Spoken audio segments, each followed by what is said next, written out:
Yes, yes. Good evening, everybody. Hope you're doing well. 8th of October, 2025. A smidge and a shave and a hair past 7 o'clock.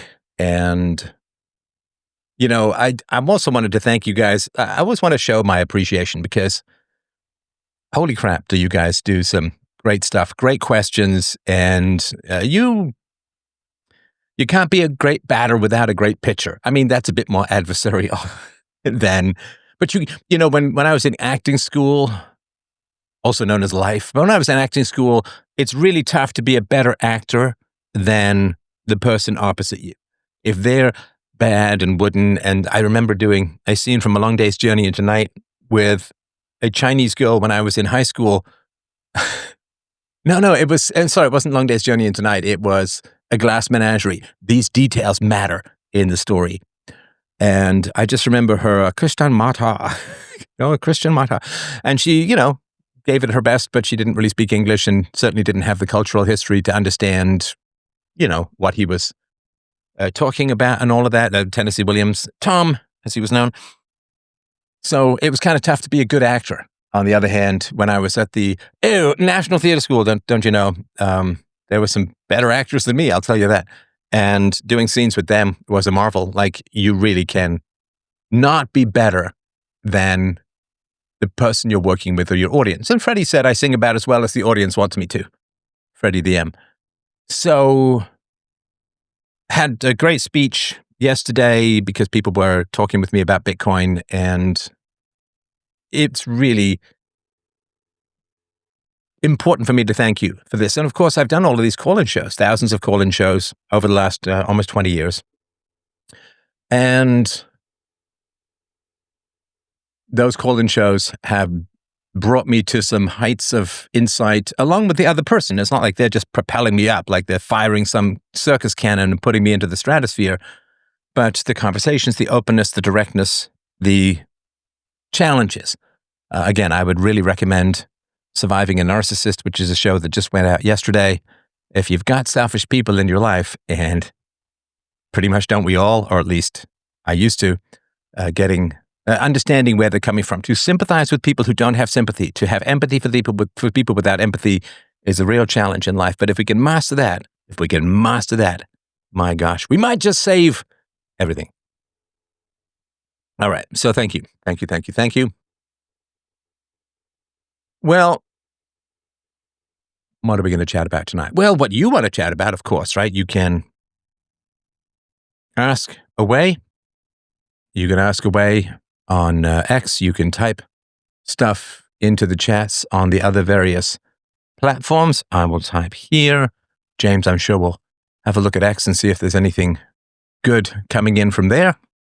So I'm happy to chat with you all. And you know what? I have a topic, but I am nothing if not bendy. I'm very bendy. So let's bring on a caller. Let us bring on a caller. And Caramello. What's on your mind? If you want to unmute, I'm beyond thrilled to hear. Hey, Stefan, pleased to see you again. It's Marcos Paulo Candeloro from Brazil, a political journalist. How are you doing? I'm well, thanks. How you doing? I'm fine, thanks. I was reading yesterday about democracy. May we discuss it a little bit? Sure. Plato said that democracy it's a tyrannical movement, a tyrannical system. When he described it, Athens was ruled by an elite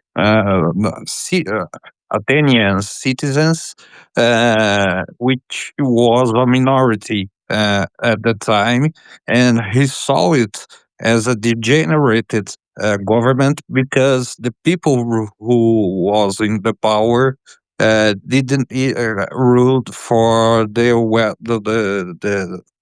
the will of the people.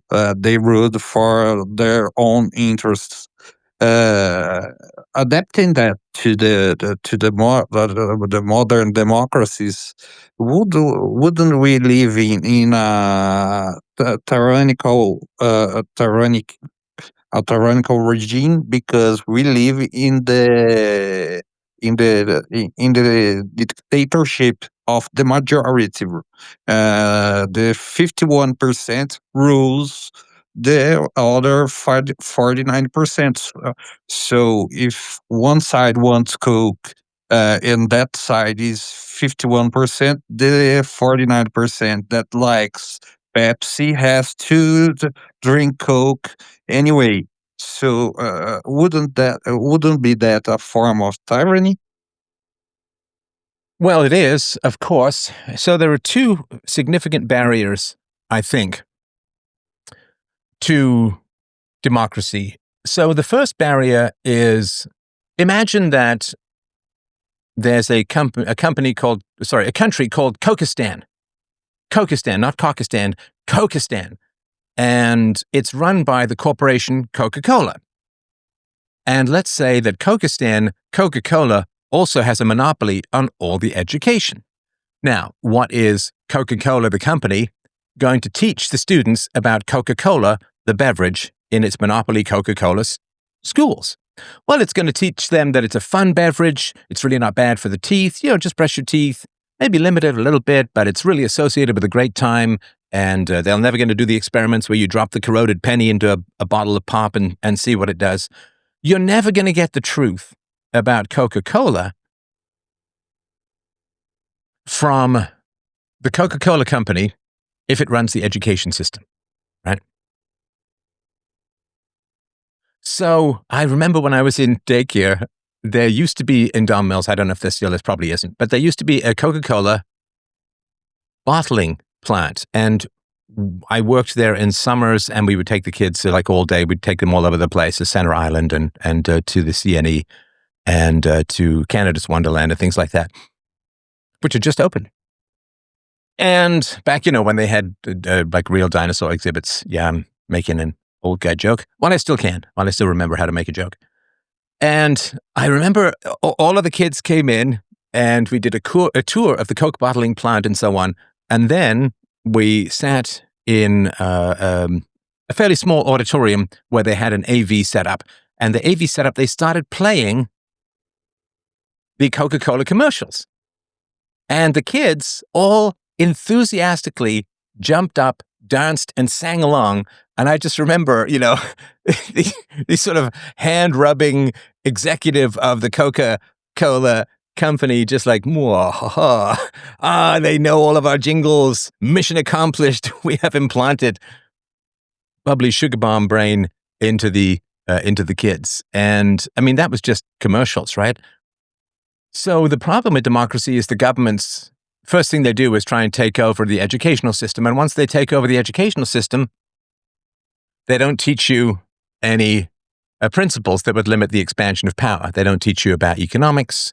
They don't teach you about the law. They don't teach you about government, really. And they certainly don't teach you anything about freedom. They don't teach you about the true nature of the state. The one thing that differentiates it from all other social entities is that it has the legal obligation to initiate the use of force. This is something that presidents from George Washington to Barack Obama have talked about. So don't shoot the messenger, literally, please. So when the governments take over the educational system, they will fill you full of nonsense propaganda and garbage, like smallpox blankets. We'll get to that in a sec, because I've been having that debate on X. So that's the one thing. You just won't get any information that's useful to you as a voter. What is it that they say?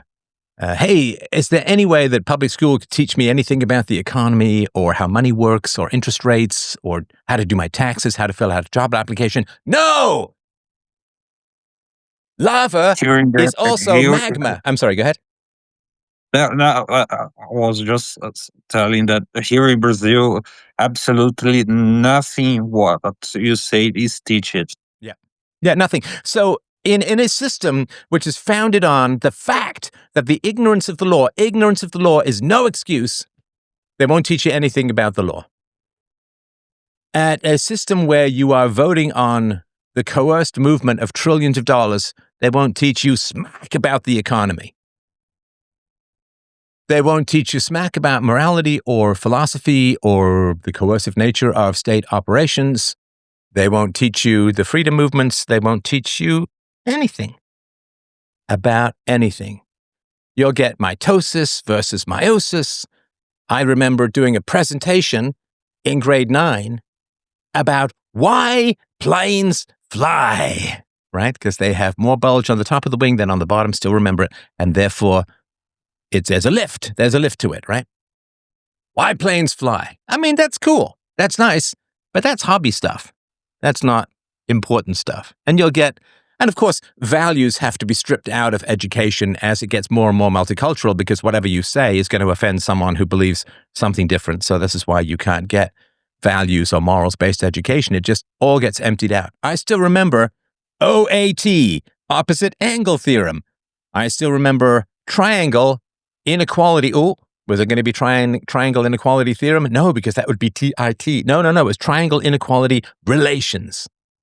And it is all just such absolute errant nonsense. I remember spending a month learning how to do long division in algebra, something my brother was very helpful at helping me learn. Algebra long division. How many times have I done algebraic long division since? Zero.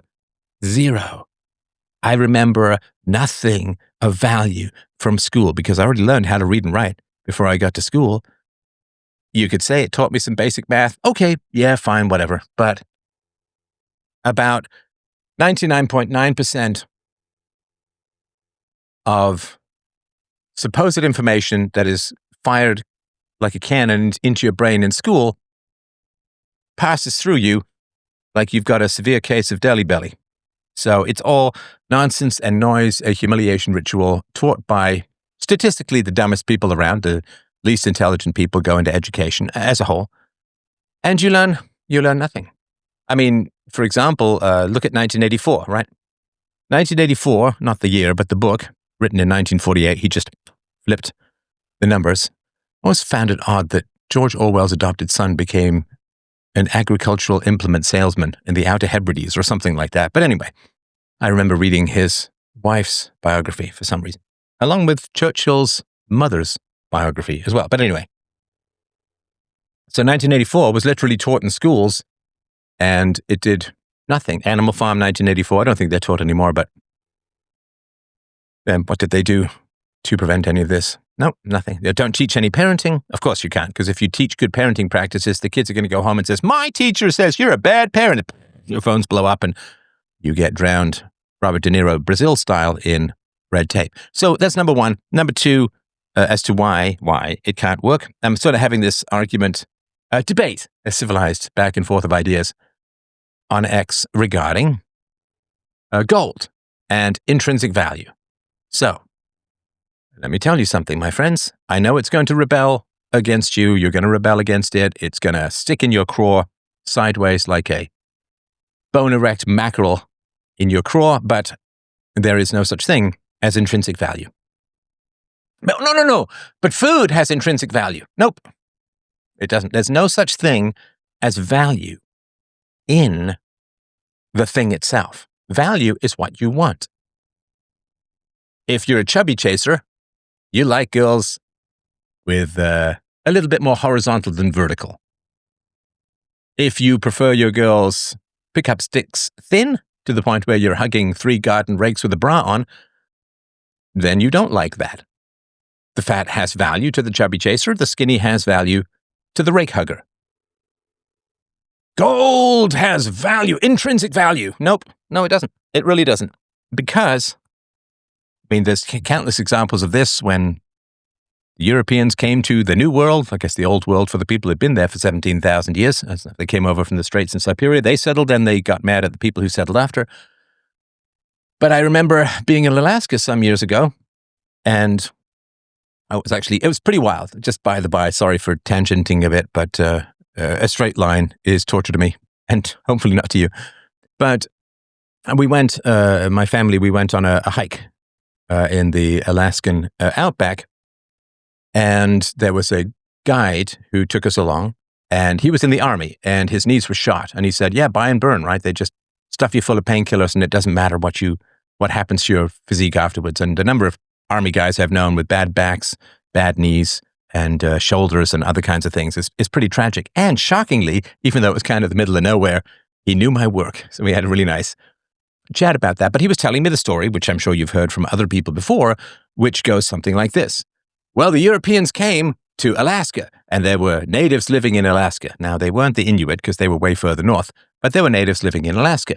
And the Europeans occasionally would see some lovely, shiny, metallic chunks sitting around, and they'd say, what's that? Said, oh, well, we called it, whatever they called it, right? Pyratidas. And the Europeans said, what? Just lying around?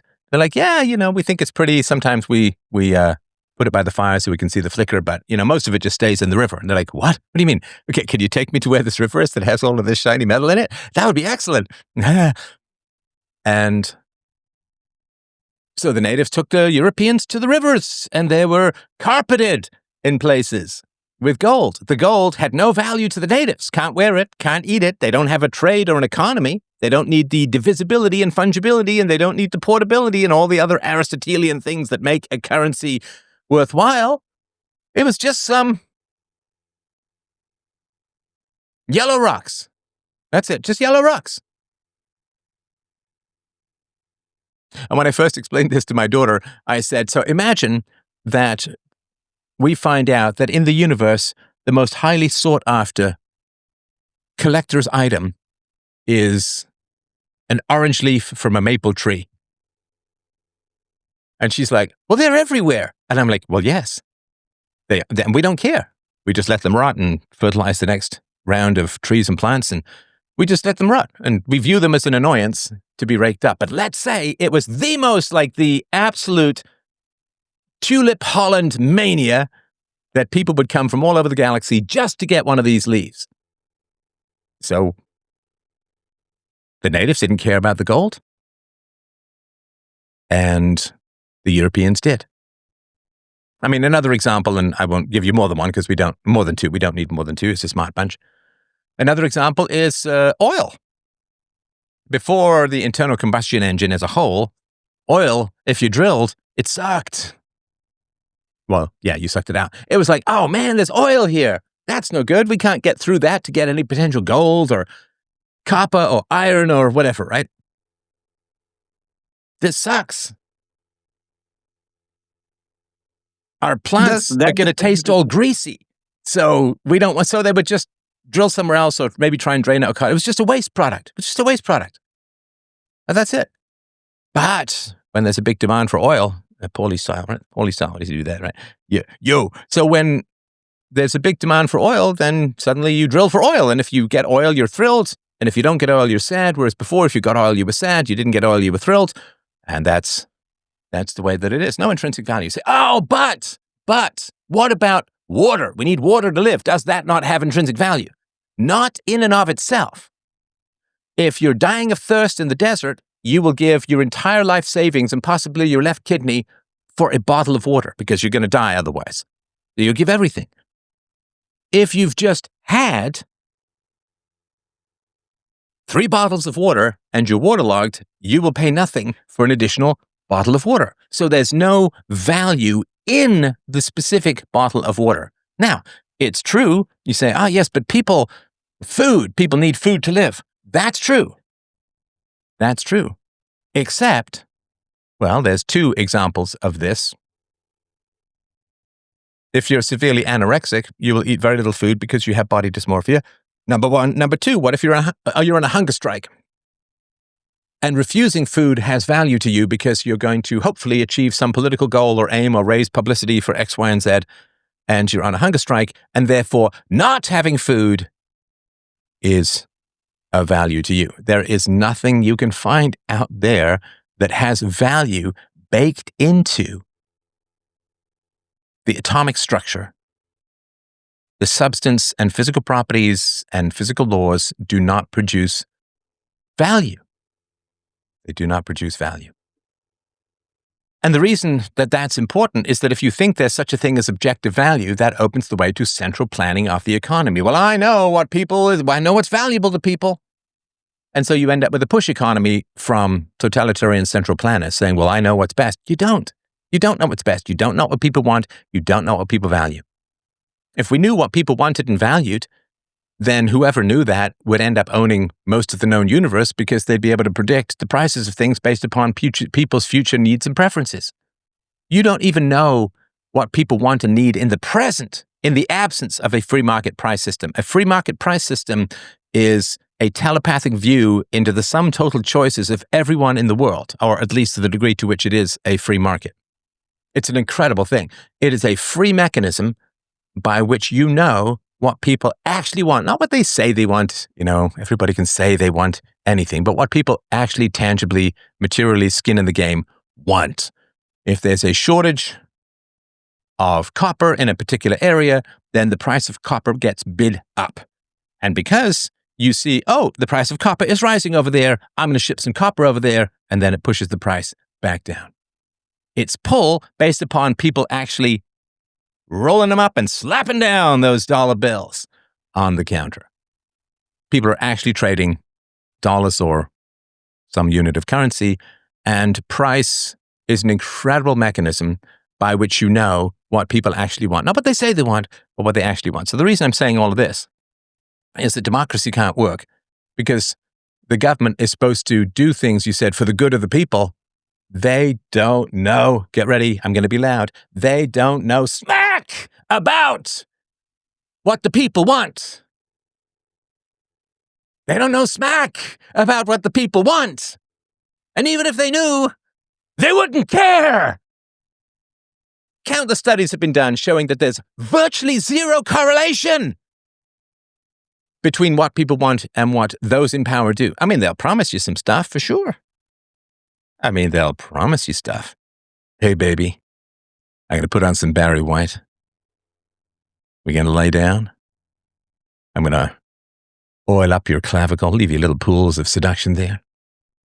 I'm going to chew a little bit on your ear, and I'm going to give you everything you want, baby. Oh, I came, I'm gone. Bye. Peace out. I'll tell you anything you want. But there's no obligation by which you can get what you want. If you vote for Bob makes all these promises. Well, Bob doesn't have to keep any of those promises. What's the price? Sheila Copps, was it Hamilton, said she was going to get rid of the GST? Or she was going to resign. And then I think people pressured her with all of this sort of stuff, and then she ended up I think she quit and then just ran for election and won again. Because Hamilton. But not the musical, but the steel town in Ontario. So, and let's say you go up to some politician and say, hey man, you got to do what I want because I voted for you. The politician doesn't even know if you voted for him because voting is anonymous. So there's absolutely no way for you to enforce anything whatsoever. You can't get a frickin' cell phone without a contract you sign in your children's blood. But people can make all of these wild promises to you and not do it. And what can you do? What can you do? You have no but in a couple of years we could re-elect them. Well, not if they import people who can vote for them, then you don't matter at all, do you? So, yeah, it's really sad. It's really sad. So the issue of education is corrupting, and the issue that nobody knows what people want in the absence of a price system, and a government is the opposite of a price system, means even if they did want to do what was best for society, they would have no idea. Because the only thing politicians can know is what people are currently yelling about, which means that small, concentrated, organized groups of people can make a whole lot of noise, right? They can make a whole lot of noise. And it's different from the price system, because with the price system, you don't just go out and protest and wave a sign and get mad and yell and all of that and shoot at times. But with the price system, you're actually putting your own money down, so you know what people actually absolutely want. But the political system is the opposite of the price system. It relies on noise and hysteria rather than actual tangible exchanges of value as in the price system. So I'm not a fan. It was Churchill who said democracy is the worst system that has ever been tried, except for all the others. But he also said that to like democracy only takes a regular conversation with a regular elector. Yeah, the best cure for a faith in democracy is 10 minutes conversation with your average voter. Yeah, I agree with that. It's one of these things that rather than saying which system, which begs the question that there is a, quote, system that can work, rather than saying which system, why not just say why system? Why? Why do we need a system, right? Why do we need a system? It's sort of saying, well, which prison should I put you into?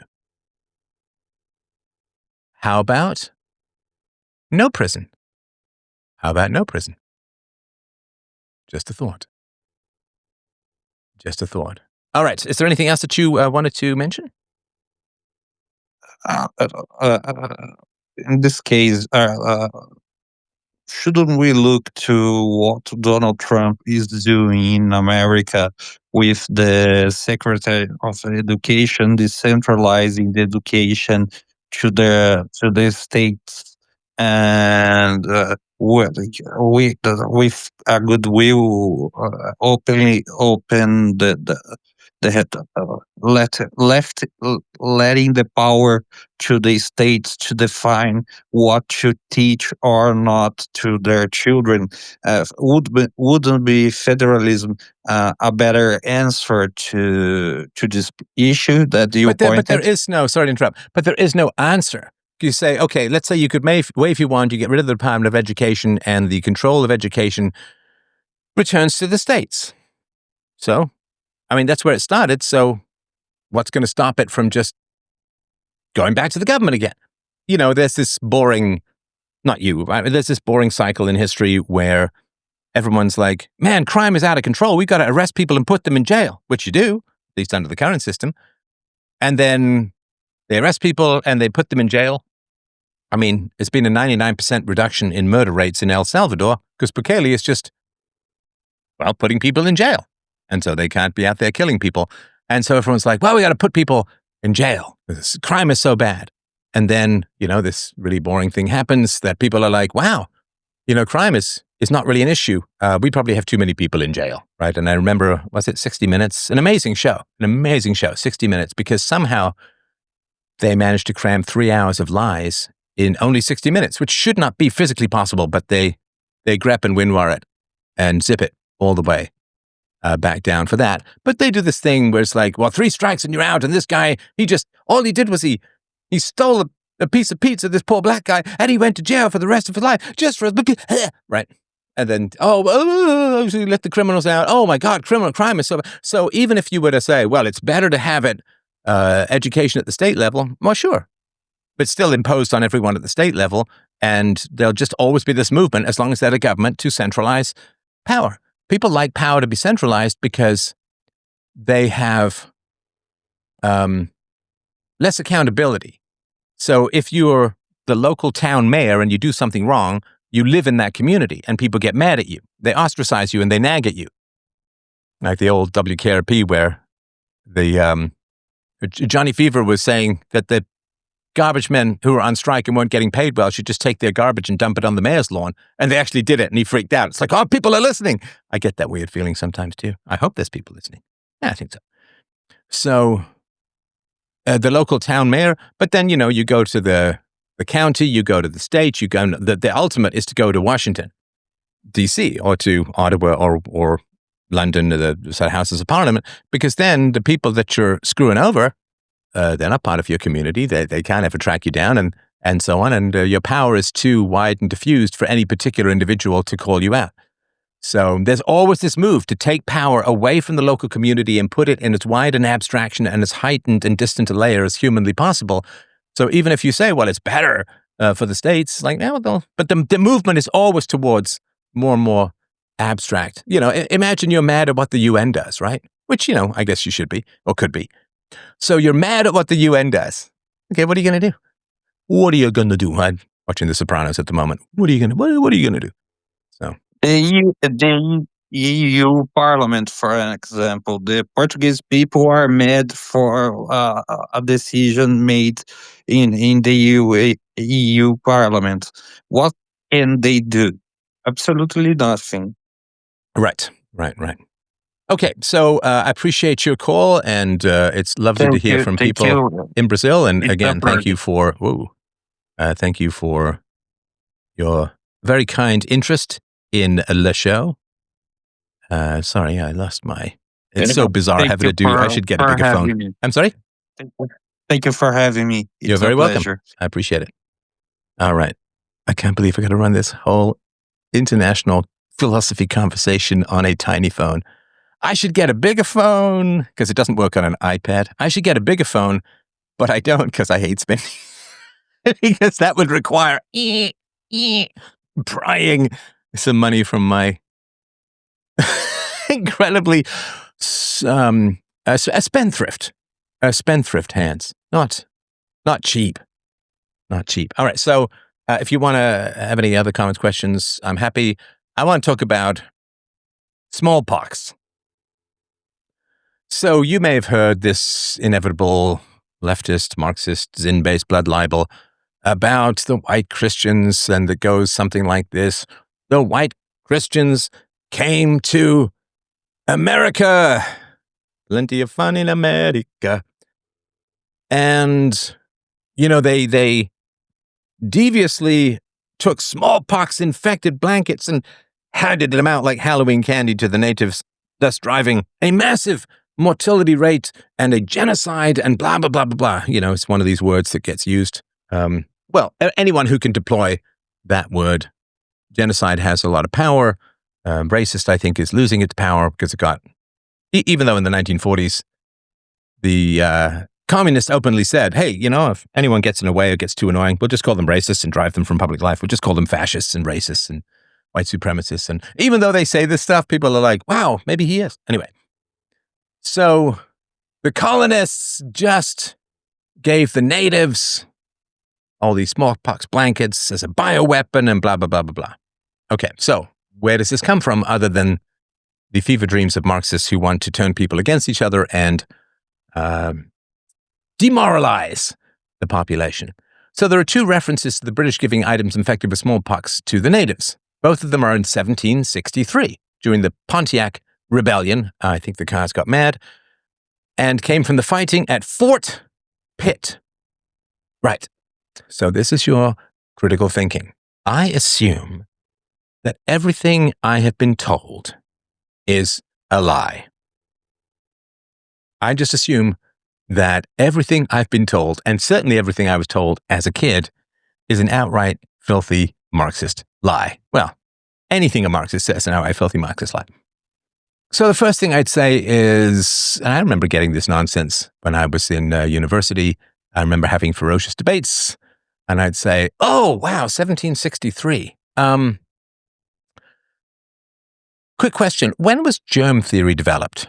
And as it turns out, it was more than 100 years later that they finally figured out that it wasn't foggy air, it wasn't what they called miasma, it wasn't the humors, it wasn't blood, it was, these tiny little bugs in the air. So if they didn't even know what caused illness, then how could they know how to spread it? Now, of course, the counterexamples are legion, which is there are lepers colonies. They isolate the lepers. They fired plague victims during the Black Death into towns that they were trying to take over, and one other that I can't recall. But that's sort of these counterexamples. And oh yes, that when people had the plague or something, they would lock them in their houses, they would quarantine them, they would burn everything they had, and so on. Right. So they had a vague association, but there was certainly no germ theory. The other question, of course, is, okay, well, how long because if it doesn't work, it didn't happen. right? If it doesn't work, it didn't happen. I mean, you might charge someone who runs up and tries to shoot someone, and the gun jams, or they forgot to load it with any bullets, or they miss and shoot harmlessly into a tree or something. I mean, they didn't kill the guy. I mean, you charged him with something or whatever, but they didn't kill the guy, right? So how long does smallpox live on blankets? Not very long. How would smallpox get from blankets into people's bodies? Well, it would have to be some sort of... So you'd have to take the blanket within a couple of hours and rub it against lesions, even for it potentially to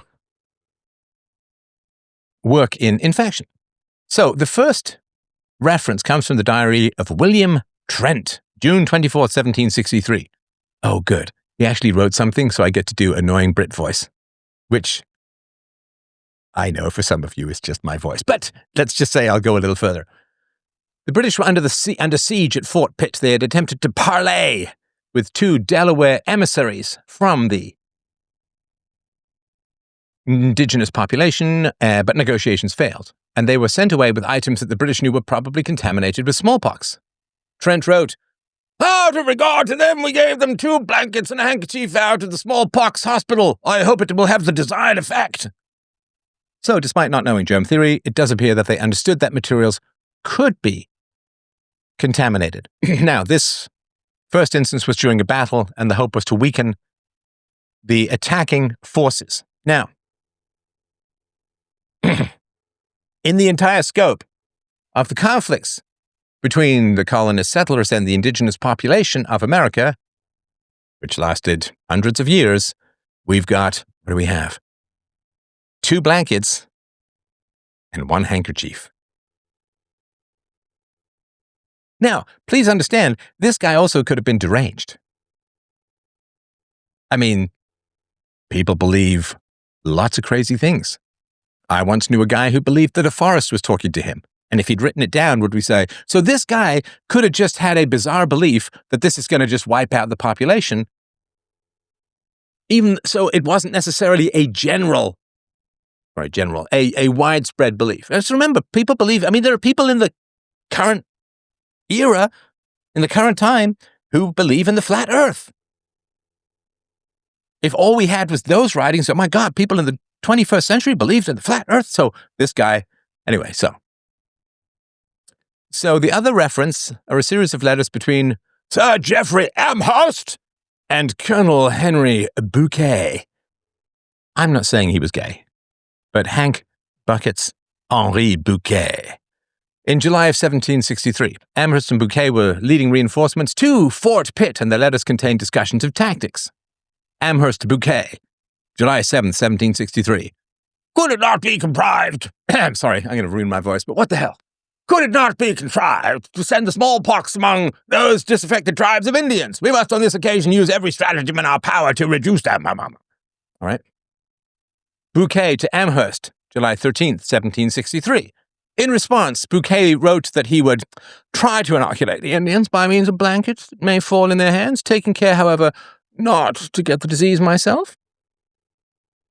So, to inoculate is not to infect, but rather to use a vaccine to prevent said illness from manifesting in a harmful way. Not really quite sure what that means. Amherst to Bouquet, July 16th, 1763. I will meet you at the disco of gay... No, okay. Amherst approved the plan, replying, "You will do well to try to inoculate the Indians by means of blankets, as well as to try every other method you can serve to extirpate this execrable race. I should be very glad your scheme for hunting them down by dogs could take effect, but England is too great a distance to think of that at present." That's it. That's it. 2 blankets and a handkerchief, and 2 people talking about it while at war. That's it.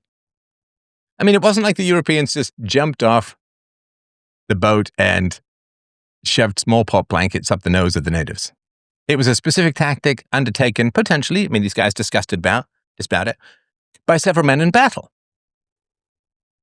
That's warfare. Biological warfare is nothing new. The Mongols were known for hurling the corpses of those who had died of the new Taylor Swift album, had died of the plague into the towns and cities they laid siege to.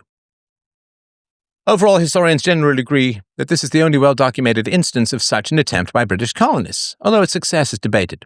Smallpox did spread among tribes in the Ohio Valley in 1763 to 1764, but the disease was already circulating in the region via other vectors, and trade routes and other warfare, and it's unclear if the blankets directly caused the infections. The material may have been too old or ineffective. So, you give the 2 blankets and a handkerchief, and maybe they use them, maybe they don't, maybe they spread something, maybe they don't. Seems unlikely, but who knows, right? Also, without a doubt, so one of the things that happened with regards to the natives and smallpox, and of course, the colonists, the whites, gave the natives smallpox. The natives in return gave the whites syphilis and smoking, which has an even higher body count, even though smoking is more voluntary. Although syphilis is not, if you don't know that people have it or if you're raped. And it's that the natives fled and took and spread the smallpox with them that way. Oh, James has given me a note. When did he give me this note? 1 minute ago. Inoculation is introducing a disease to a person in health. So that applies generally as well as to vaccines. Oh, okay. So when they say inoculation, they mean infection. Okay. Hey, I appreciate the crusty old English clarification. Okay. So, yeah, so the natives ran and spread away from the Europeans. And sometimes what they would do is they would buy weapons from the Europeans and they would go to to settle scores with other tribes further inland. And because they had smallpox, which can have a 10 to 14-day incubation period, as far as I know. Please check. But they would trade to get guns and other weapons, and then they would go and want to destroy other tribes inland, bringing the smallpox with them, and that's one of the ways in which it spread. It's not to blame anybody, because nobody knew what the hell, how the hell it was spread anyway, at least in any particular germ theory detail. And the other thing that happened was the natives would sometimes loot the bodies to look for things, the bodies of both the Europeans and of the other natives, and they would loot the bodies, dig up the graves, loot the bodies, or loot the equipment. Oh, look, everybody's died here. Let's grab all the tomahawks and the teepees and so on, and that's how they would get, and now I said it doesn't last for long, but if they just came across it, they could get it that way. So, all right. Some scholars, like Elizabeth Fenn and Philip Ranlett, argue the incident fits into a broader pattern of colonial violence, but was not a widespread strategy. There are no confirmed earlier or later cases with similar documentation, although oral traditions among some tribes references disease-laden gifts and unsubstantiated claims exist for other periods, such as during the American Revolution or 19th century westward expansion. It's also worth noting that William Trent's journal was first published in 1892 and attributed to him in 1924. Excerpts from the Anne First Bouquet correspondence was published by Francis Parkman in 1851, with the full documents microfilmed for preservation during World War II. Now, I've mentioned this story before, so I'll keep it brief here. The guy who first began to suspect, hey, you know what? I've kind of noticed that when the surgeons finish with disease-laden babies, toddlers, and children, and then go immediately to cut open and rummage around in the guts of people, when they go from handling diseased and dying children to rummaging around in the guts of people, infection rates seem to be very, very high. And even if you survived the horrible, no anesthetic operation, I don't know if you've ever had one of those. I remember once I had to have a little cyst. Well, actually, it wasn't that little at the time. And there was no anesthetic. And it was like, well, that'll get your attention. I literally had to ask the guy who was working on it to just okay, hold on. Let me breathe a little here. Okay, go ahead. Because you have to lie still. And again, that's totally minor. But it felt like he was. And I also remember when I was a kid, I was in the Don River hiking and fishing, and I stepped on obviously something sharp, and I ended up going to the hospital, and they really didn't freeze enough because it really felt like I was getting my leg amputated to sew up.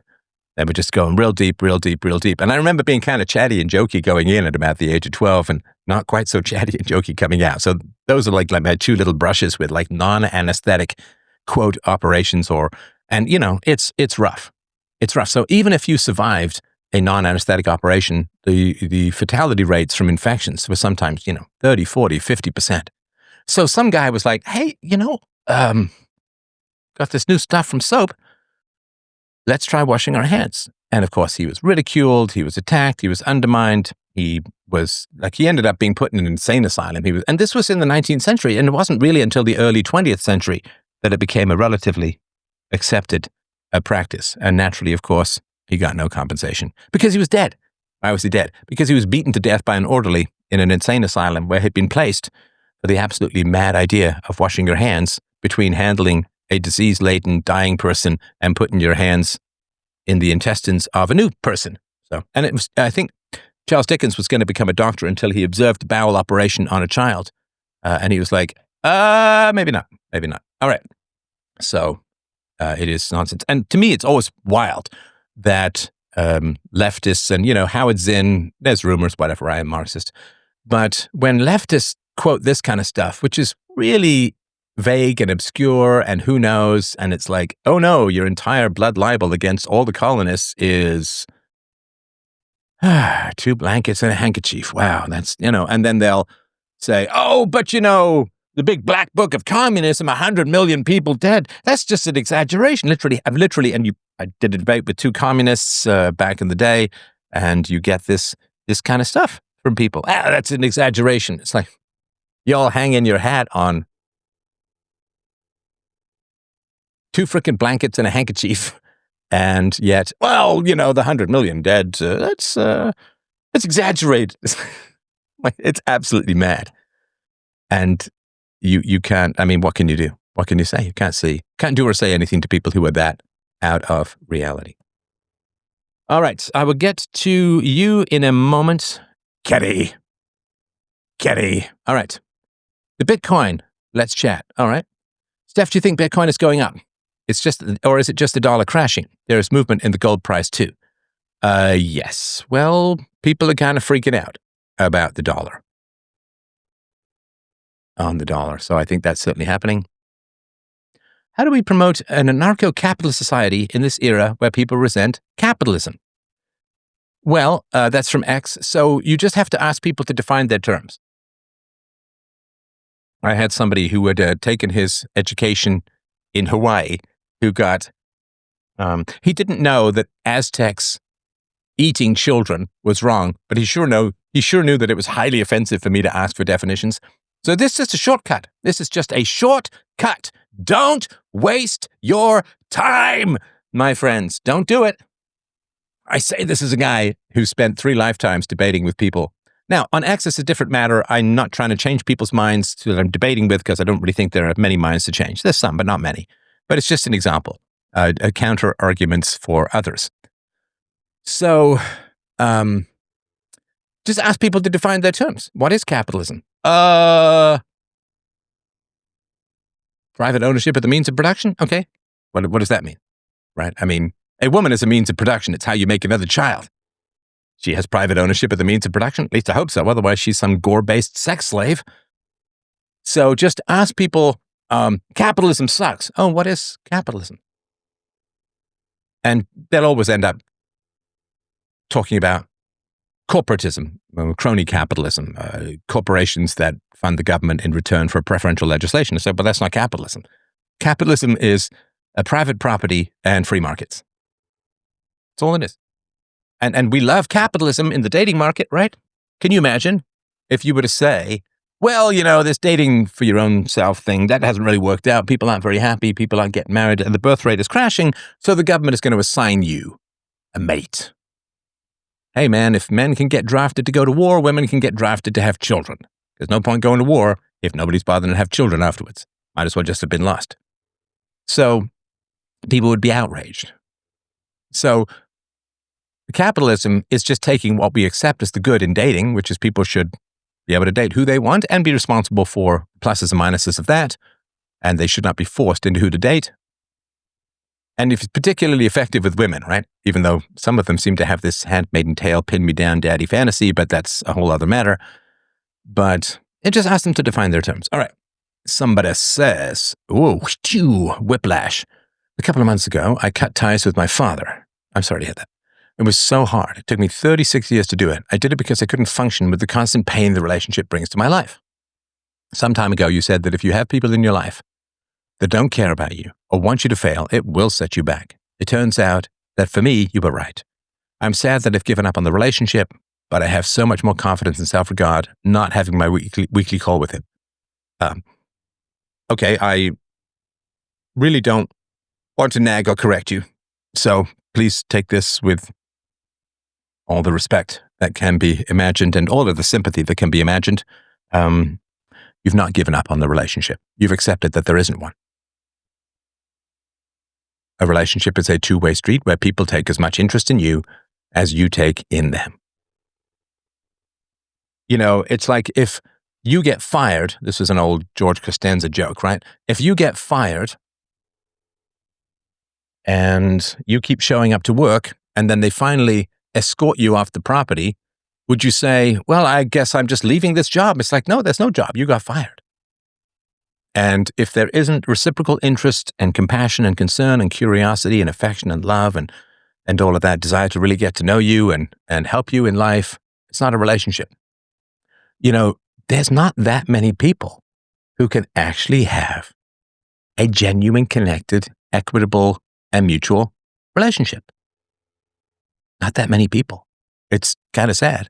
So you haven't given up on the relationship. You've accepted that there is no relationship. Because if you're in a relationship with someone who cares about you, they would rather hurt themselves than hurt you. And if people regularly hurt you, and you've told them and they keep doing it.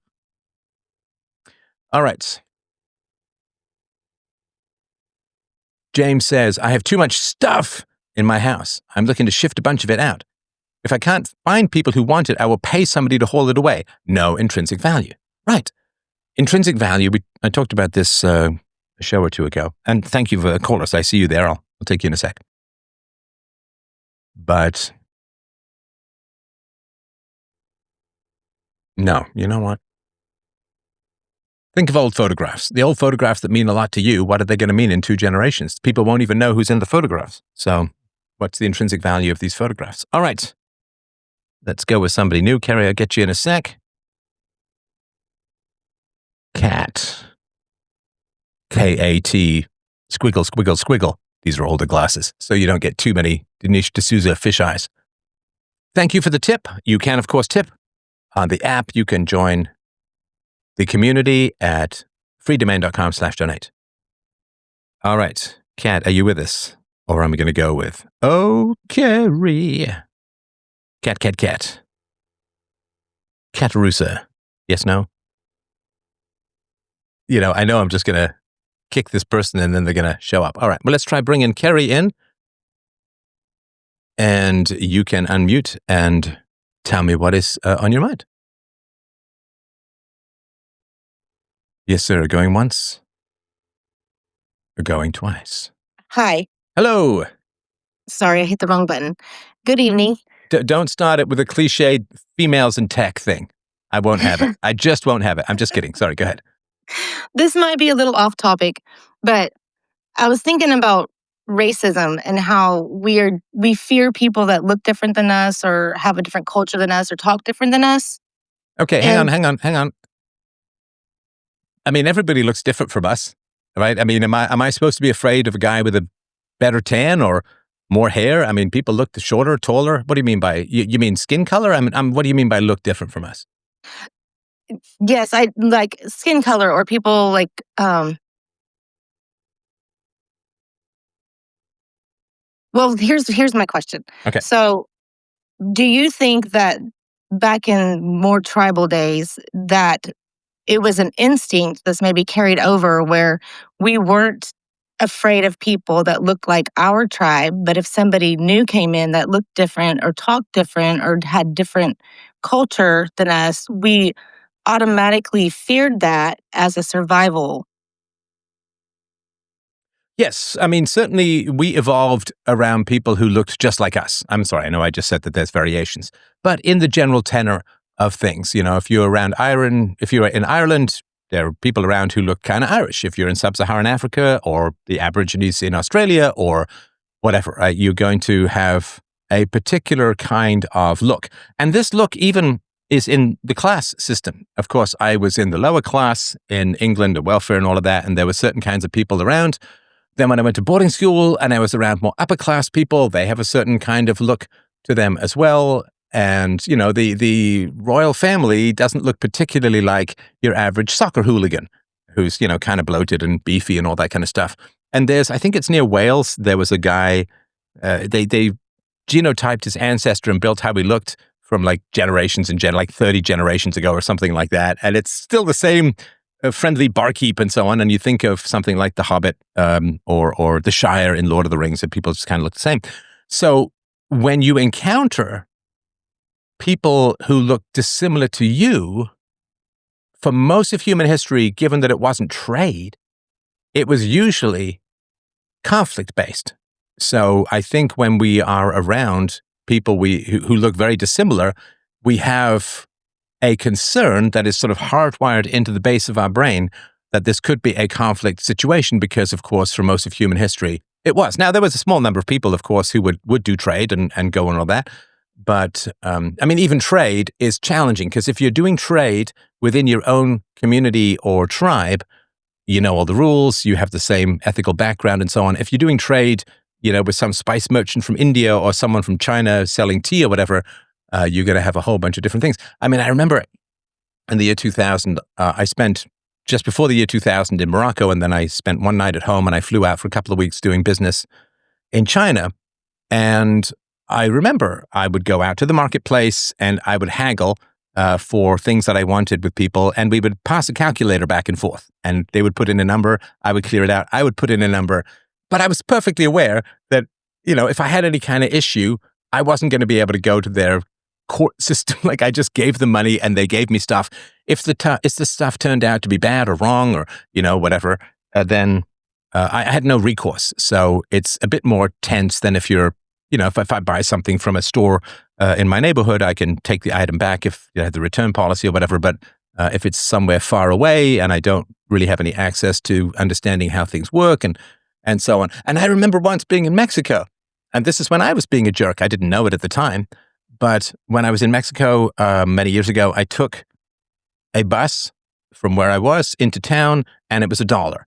And then on my way back, they charged me $3. And I was upset because I thought they were taking advantage of me because of my gringo skin, my white skin, and I wouldn't pay the $3. And I was, like, no, it was $1 to go in, and he was trying to explain something to me. I didn't speak Spanish. Everybody was mad at me, but I just got off, and I wasn't going to pay the extra money. And then I talked to a friend of mine about that, and he's like, oh, no, it is that way. It's $1 to go into town, and it's $3 to come out of town. And I was like, oh. So then I took out, because I'm, a little fussy about this kind of stuff, it's my conscience. I took out $2 and I handed it to the bus driver of the next bus. And I said, I owe you this because. Like, I'm the kind of guy, I returned something to an electronics store not too long ago, and I realized I'd forgotten one thing. I drove all the way back and gave it to them because I don't want to return something without returning the one thing that is important for it. So it's just a bit more stressful. So I think I agree with your assessment. What do you think? Yeah, I think humans, intellectually we've evolved, but I think that's still there, just on a animal instinct basis, just to protect ourselves from something we don't feel comfortable with. Yeah, I certainly think if you've been, and I'm sure most of the people here, they have been in situations where you're in a very foreign culture and you're in a very foreign environment, and you're just more alert. Because you don't know if I've never been to Japan, but if I were to go to Japan, I would love to, meet up with listeners and chat. I'd have to study quite a bit of the culture ahead of time to know what was admired or not admired. So I didn't say, hey, that's a lovely vase. And then, oh my God, he's got to give me the vase because that's tradition and I don't want the vase. And so you'd have to study things, but you'd be on alert. You would not be as relaxed. And, it's just one of the challenges is social trust gets eroded in multiculturalism because people don't know all the other rules. And you can't possibly learn, if there's 30 different ethnicities or 30 different cultures or 30 different or 20 different religions or 10 different whatever, you're not going to know all of those rules. So you just stay home. It's just too complicated.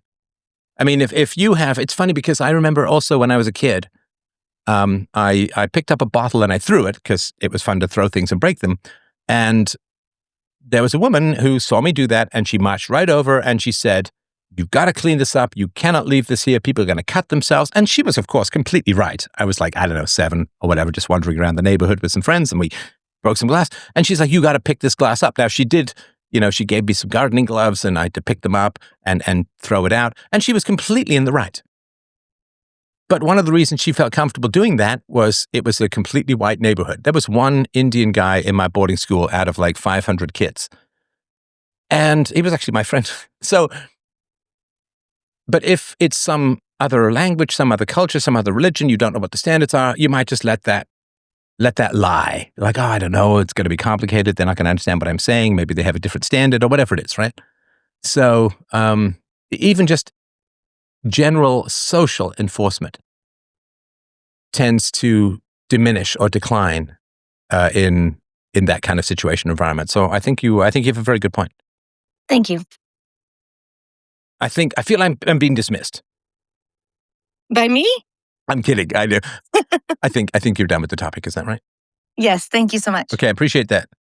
Call me. I feel like I'm in the dating world and it's like, I like you more than you like me. No, I appreciate that. I'm just kidding. Thank you, of course, for great comments. All right. If there's anybody else who has anything, now's the time. Now is the time. Of course, I have my own topics. Yeah, Dave Smith had a lengthy interview with Nick Fuentes, which is really interesting as a whole that he would do that. All right. What did I have here? Yeah, if there's anybody who has any questions, comments, I have 1 or 2 topics. Erin Pizzey has died. She was very old and she had a very productive but stressful life.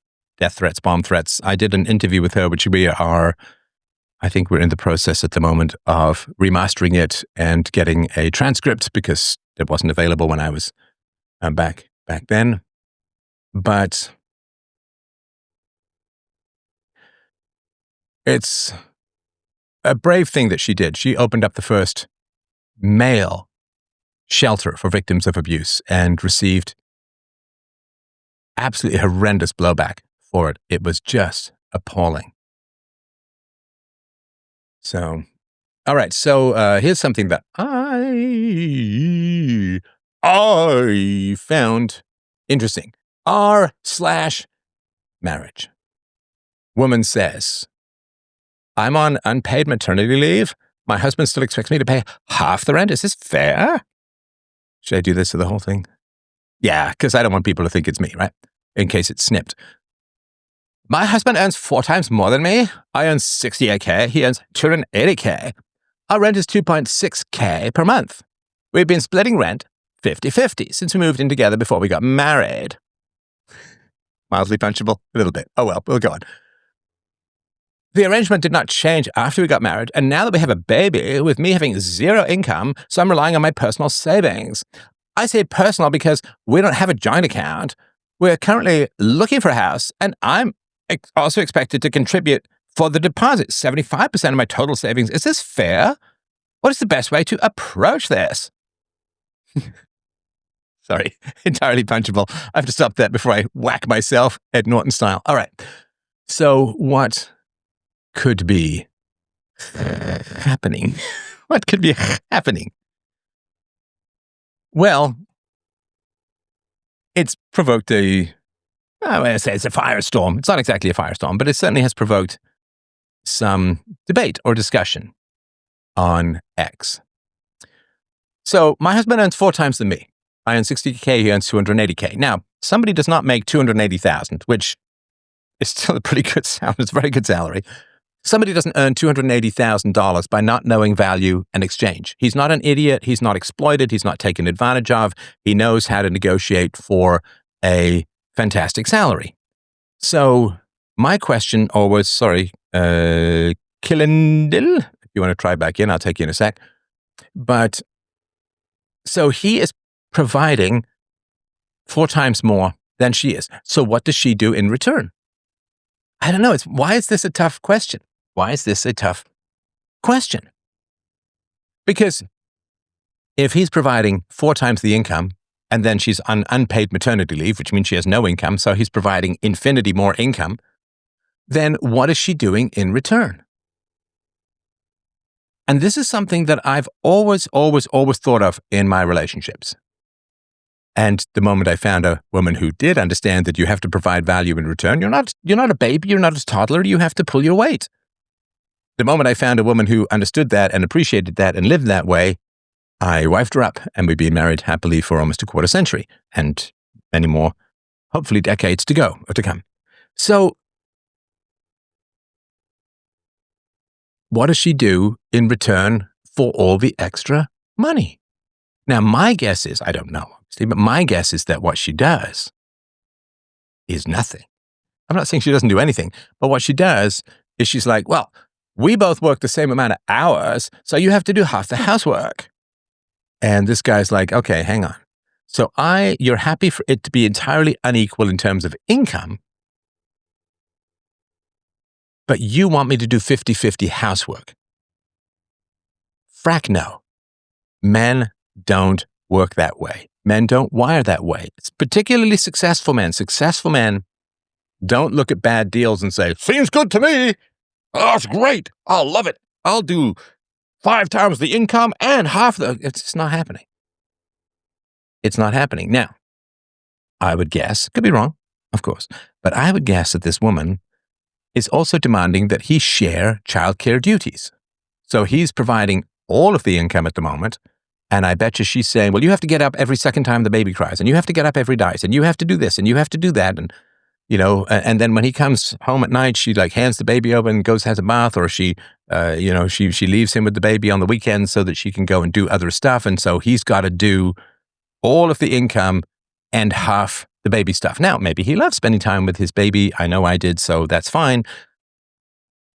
But maybe she's also demanding that he do half the housework and half the baby care and half the, but all of the outside stuff, like all the mowing and barbecuing and repair of things the other day. I just did yesterday. Yeah, but yesterday, my wife and I were doing outside work, and I did the majority of it. Now, she does the majority of the inside work, so I have no problem with that. It's fair. But I had to do a bunch of the outside work, which is fine. But if he's got to do the majority of the outside work and half the baby care and half the babysitting and half the housework and so on, and she only does her own laundry and he's got to do his own laundry, he's like, where do you provide more? She says, well, I had your baby. It's like, no. That's not a thing. A baby is not some giant gift that excuses you from having to do future labor. So his brain is calculating and saying, I'm paying all the bills. What are you doing more of? In the past, I was paying 4x the bills. What are you doing more of?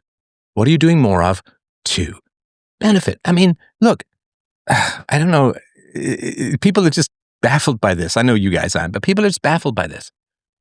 Like when I was starting up a software company and we were going for investment, some investors gave us more money than others. I mean, we started the whole business with $80K, which Canadian, like Monopoly money, Canadian Tire money. Actually, I had a friend many years ago whose brother went through a bunch of brothels in Thailand on Canadian Tire money, which is like money you could only spend at Canadian Tire in Canada. So I was appalled. Shocking. Terrible.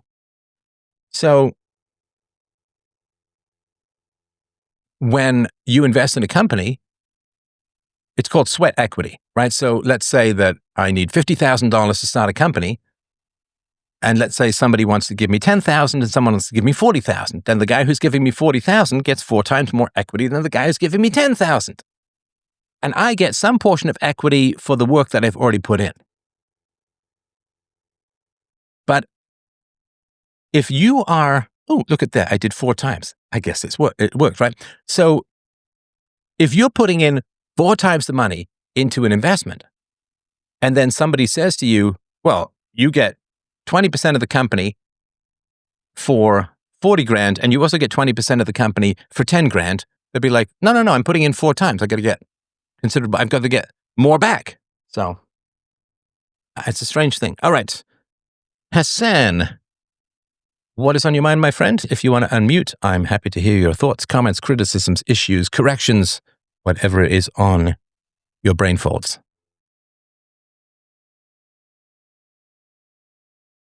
Come on, man.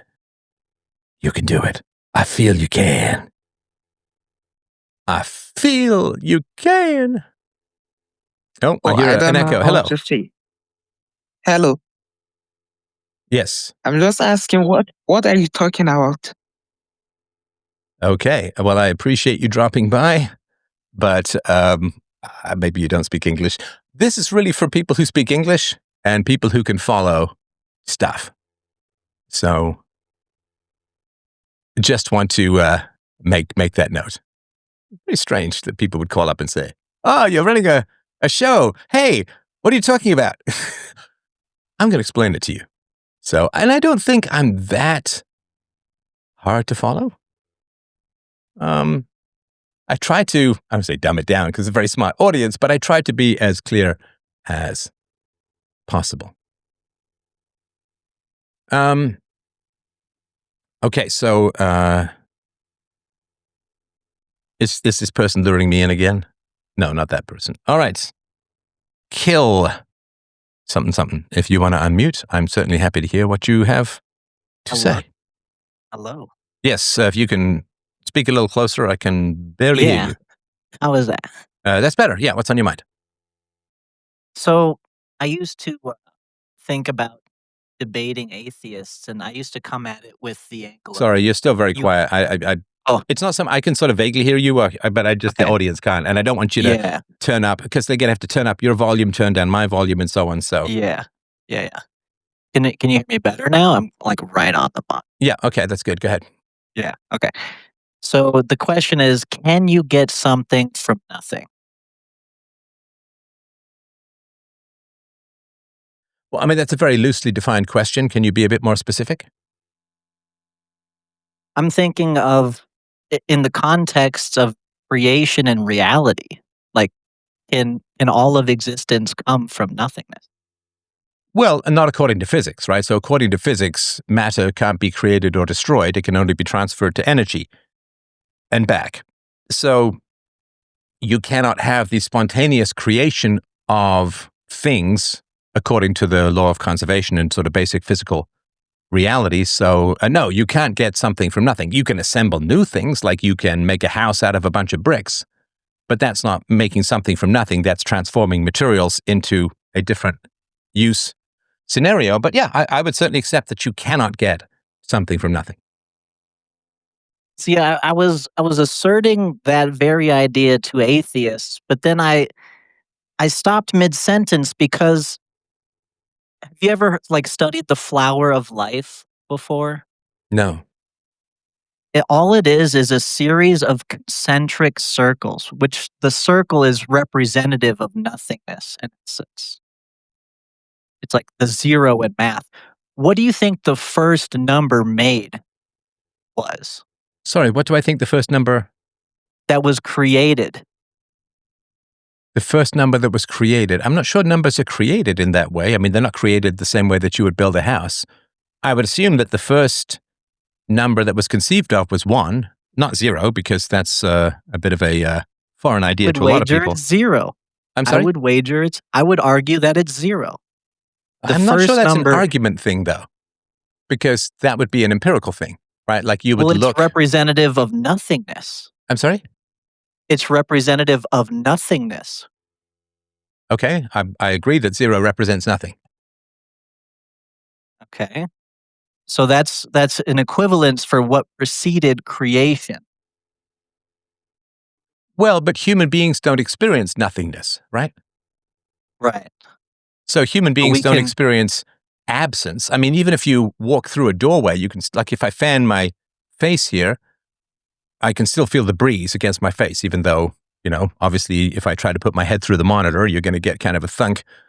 So even if you walk, you walk through a doorway, I mean, it's funny because if you really get sensitive to what's going on in your body, you just realize how much reality processing is going on. Like even if I walk through a doorway, I get a slight breeze. And, when I lift weights, I can feel the motion of the breeze on my arm hairs and things like that. So while we don't really know what absence is, like even if you say, well, if I'm floating in a bath or a swimming pool, I feel an absence of gravity. Yes, but you feel the support and sloshing and liquidity of the water. You really can't experience nothing. Even I know that the Zen people are like, well, try and quiet your mind and so on. It's like, I don't want to. My mind is a lot of fun. So I don't think that we can, hang on, I don't think we can experience nothing, which is why it took a while for people to come up with the concept of zero as a number. But sorry, go ahead. Well, I wouldn't debate that, but we can experience varying degrees of separation from what is true nothingness. Like we can understand an empty box, an empty vessel. Sure, but we also know it's not empty because when we put our head in it, we can still breathe. Well, that's not always true because you can create a vacuum and we understand that. We can make vacuums and we do that. Okay, and so hang on. When we're talking about the evolution of ideas, how could people create a vacuum in the past? Well, a vacuum with air is not much different than a vacuum of any other substance you want to pull out of a container. No, I'm talking about ancient history. How did people create a vacuum? I mean, creating a vacuum is quite a complicated thing, right? Because you have to have airtight seals. You usually have to have compressors to pull the air out, and nature abhors a vacuum, so something else is always trying to get in, and they didn't have any experience of space, of course. So how would they have a vacuum in the past? I'm not arguing that they had vacuums necessarily to the extent that you're imagining it, but a vacuum could be defined very loosely where it's not at the scientific level that you're proposing. So I'm not sure you're debating in good faith here, to be honest. Okay. Why would I? No. So let me tell you what my objection is, and you can tell me if I'm being unfair. So you said an empty box, and I said, but you can put your head in it and still breathe. And then you said, but you could create a vacuum. And I said, but we're talking about the origins of numbers, so how would they create a vacuum in the past? And then you said, well, they couldn't create hang on. And then you said, well, they couldn't create a vacuum like they do in the present, but you were rejecting my argument that you would know the box isn't fully empty because you could still breathe by saying they could create a vacuum. And I said, well, how could they create a vacuum in the past? And then you just kind of dodged that. So I didn't bring the vacuum thing up out of nowhere. I brought I brought the vacuum thing up to respond to a point of yours, and I feel like you're just moving the goalposts or shifting the conversation to avoid what I'm saying. We've tangentially moved from the conceptualization of nothingness, and we use the number zero to demonstrate that. But my point of concern was never really talking about the nature of numbers as much as trying to discern whether or not you can actually get something from nothingness. And the flower of life pattern. Hang on. See, now you're let me go for a minute and actually get to the point. What you're doing is rude. It's rude because I will mute you. I've actually I will let you mute talk. you. I will mute you. It's rude. So the way that it works here is you actually have conversations. So if you say, well, no, people you don't get, get to no, all right, I'll just kick you. I'll just kick you. Yeah, it's just rude and it's bullshit. And don't do that. Like if you want to have a mature conversation with someone, don't do that. Right? So if you say, well, people have the idea of nothingness, and I say, well, where would they get that idea? Well, an empty box. Yeah, but it's not. They know it's not empty. They can put there and breathe. It's like, so that's a rebuttal to the idea that people in the past could directly understand, right? So if you're going to say zero is the first number, then you have to have an idea of absence. I made this whole case that every time you move, you feel things, the air, the pressure, you know there's things around you, and so on.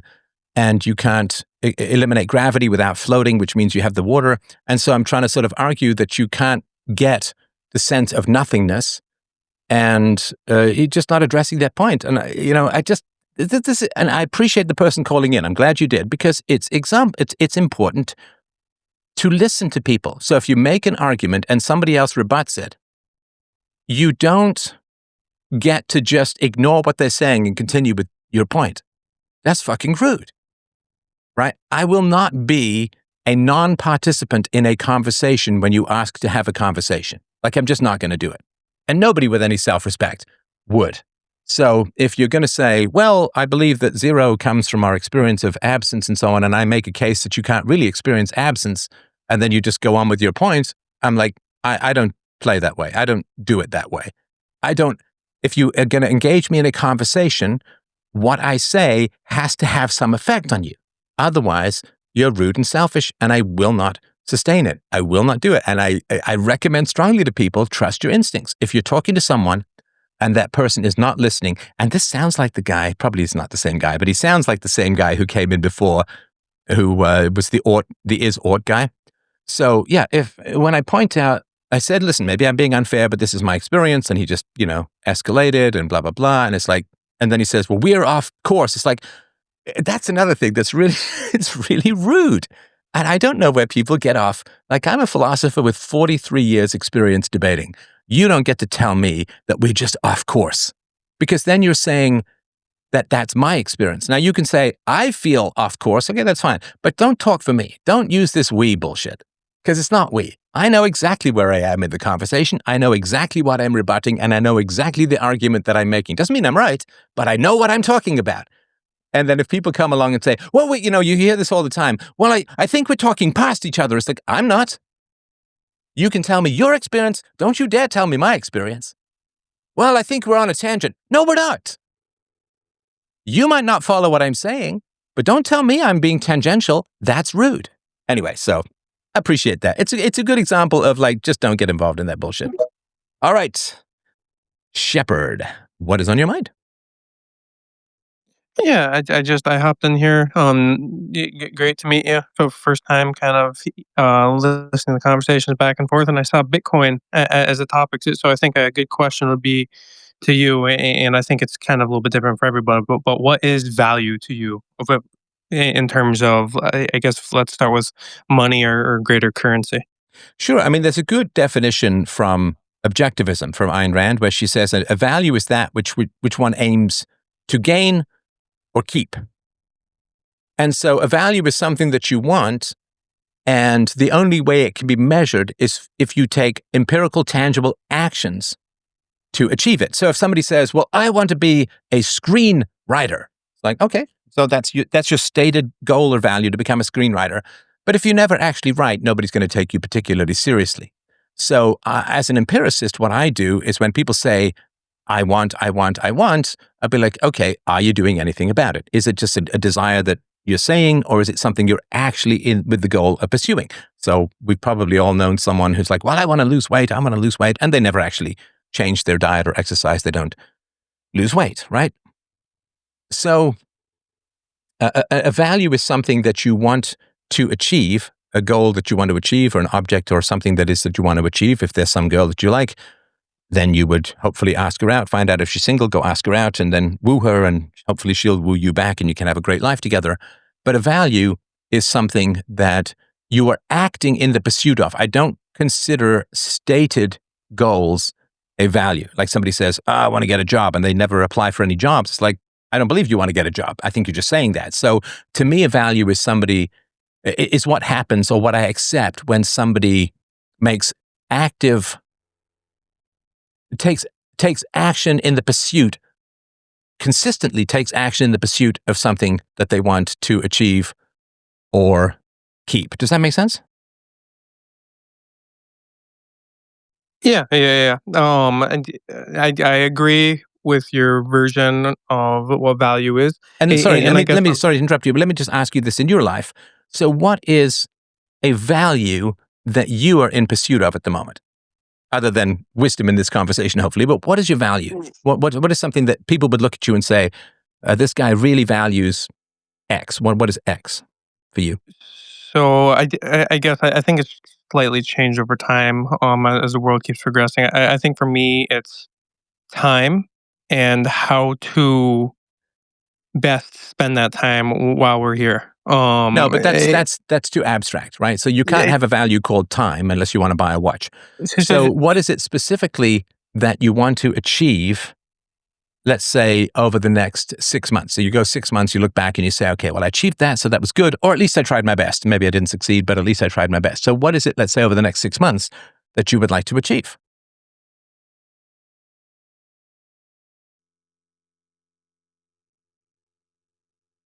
I would say being able to further my education is a value I'd like to achieve. And when I say that specifically, I'm trying to be able to maximize the value of the time I've already spent within my current employment to be able to spend time to better value the degree I'm currently pursuing.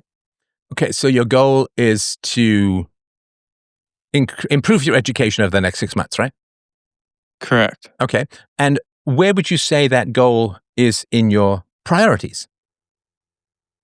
Is it number one, number two, number three? Yeah, for me, it's probably number three right now. Okay. What's number one? Number one would be spending time with family. Okay. And what's number two? Um, I'm not trying to trick or trap you. I'm just curious. No. It's great thought provoking questions. And I think that's why I asked my initial question with like I saw the term Bitcoin, which I think is interesting because I think it's a reorientation of how to value time because it lets you kind of store your time in a non debasable product that is very fixated because with the current monetary system, you can't correctly value your time because it's a consistent yard post. Productivity can be measured or misshaped or can become a misnomer. Coming where it's at. Yeah. Beautifully put, by the way. But sorry, go ahead. Yeah, it's kind of that's where it's like okay, it's like first it's like okay, I'm just trying to get that element to where maybe I can get to that second order level questioning that you're getting at is I'm trying to figure out the first order. And that's where it's really those thought provoking questions. I haven't really thought about that intensely because I guess I'm more of just the cat trying to catch the mouse. Right. Well, I mean, the cat trying to catch the mouse is not dreaming of the mouse, but actually pursuing it, right?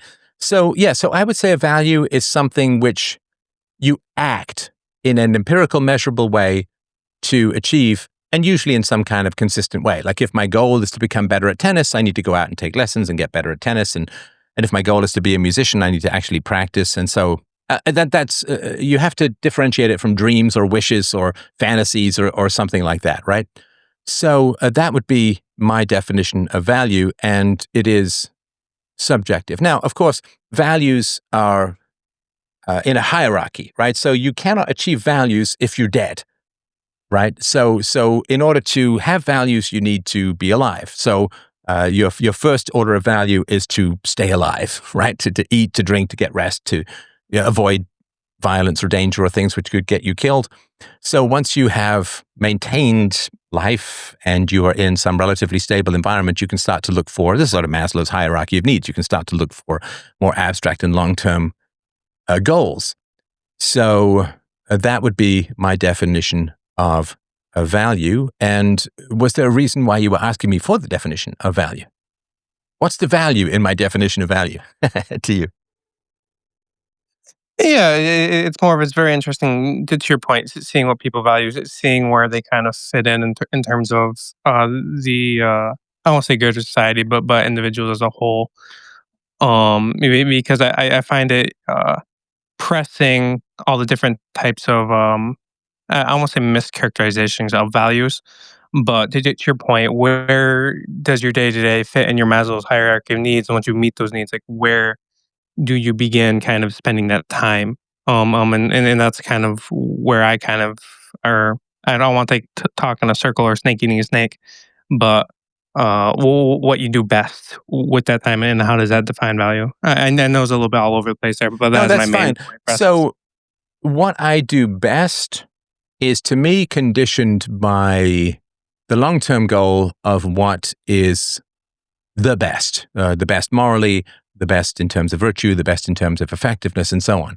So I had a goal, of course, the promotion of the non-aggression principle. And in order to promote the non-aggression principle, I did my usual business thing, which is to say, what is the biggest market we can actually enter?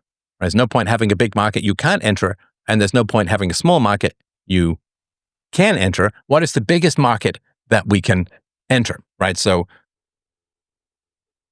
So looking for the biggest market you can actually affect or sell into led me to, if I want to promote the non-aggression principle, what is the biggest violation of the non-aggression principle that we can do the most about? And it's not that hard to figure out that is spanking or aggression against children. So that is the most prevalent violation of the non-aggression principle. There is studies out there that mothers hit children like 17 times a week. And that's just smacking them. That doesn't even include sort of verbal aggression and so on. And so we can do something about that because it's possible to not hit your children, right? So that was sort of my example of that. So is that the most fun thing to do? Nope. It in fact is not fun to do at all sometimes because you get called all kinds of crazy, horrible names when you promote the non-aggression principle because parents hit children because they like to hit children or they prefer to hit children rather than the alternative. So when you say what you're doing is wrong and immoral and bad, they get kind of mad because you're taking away their aggressive drug of choice. But it is the most important thing to do in the world. So sometimes it's not just what I'm best at. Sometimes it is what is best for the world as a whole. And I'm sure you have the same thing. So there's sort of the balance between what you like to do and what your conscience likes you to do, right? Because my conscience is pretty fierce. I was talking earlier about how I paid $2 extra on a bus in Mexico because I'd underpaid because I thought I was being ripped off as a white guy and so on. So I can't be happy if I've done wrong. And so for me, what I'm best at, what I want to be best at is being happy. And if I do wrong, I can't be happy. And so I have to do that which is best for the world, in part selfishly, so that I can be happy. Does that make sense? Yeah, so in terms of that, and I'm gonna kind of kick off because I was reading a little bit more of your profile. It seems like you're very well studied in philosophy. Do you find yourself more towards trying to find the golden mean for Aristotle when you're kind of looking at these major frameworks? Because that's something I kind of struggle with is like, hey, from a utilitarianism standpoint or distributive justice or maybe in a Kant framework, I kind of always find myself more looking towards an Aristotle. Like, hey, like you have to be gluttonous to a certain extent, right? But if you're overly gluttonous, it's kind of going to throw maybe your whole golden compass out of whack. So how kind of did you look at that in terms of your framework? That's a great question. So the Aristotelian mean referred to challenges in which extremes tend to be bad. So let's take, for example, taking responsibility in your own life. So if you take no responsibility in your own life, that's bad. However, if you think everything in the world is your responsibility, that's also incorrect, right? There's a balance between the two things. If you want to exercise, if you don't exercise, if you want to be healthy, if you don't exercise at all, you're not going to be healthy. If you exercise too much, you're going to get injured, which means you can exercise less. And so there's a sort of sweet spot. If you eat too little, you starve. If you eat too much, you get fat. So the Aristotelian mean is when the extremes are negative and therefore you have to navigate the middle. Does that make sense? Yeah. So would you No, hang on. apply Sorry, that? I'm not finished. I just want to make sure I make sense. Sorry to interrupt. I want to make sense so far. Yep. That makes So, I mean, Aristotle himself basically said the Aristotelian mean does not apply to murder, right? Well, we don't want too little murder, but we also don't want too much murder either. So with the Aristotelian mean, it's when you're navigating situations where the two extremes are negative and you've got to find some balance in the middle. And also when there's a changing scale. So the exercise that you can do when you're younger, there's not a lot of 80-year-olds who do wind sprints because, you're kind of old and creaky and so on. And like 90% of people never sprint after the age of 30, which they should. But anyway, but Aristotle didn't mean, and neither would I, to say that, well, you don't want to punch your girlfriend too little, but you don't want to punch your girlfriend too much. Like, just don't punch your girlfriend. That's a black and white issue. So when it comes to morality, rape, theft, assault, and murder, I will oppose those 150% and take no quarter, right? There's no good rape. There's no good assault, like initiation of the use of force. And that's a black and white issue where you always oppose it. However, in the sort of navigation of things in life, I mean, if you look at when you negotiate with an employer, well, you want to be paid $1 billion a minute for playing video games, and they want to pay you zero for being incredibly productive, right? So obviously those two extremes aren't going to happen. So you have to find something in the middle where there's a non-moral negotiation to be had. But with morality, there is no compromise. It's black and white.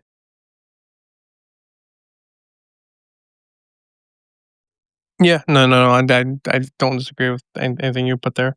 And I guess I find myself, to your point, using it as like a second order effect, maybe applying a Kant framework, and then to your point, for the really egregious acts, more apply that Aristotle, to that end. But that's all the questions I have, sir. Thank you. All right. Thank you. I appreciate that. And you're welcome back anytime. freedomain.com. And don't forget to follow me on X. All right. Who have we got here? Case? Are you on my case? Did we talk before? We can close off. We did talk before. Sorry, I got muted out. We talked about religion or something like that. But I wait. Sorry, did I mute you? Did we have a conflict?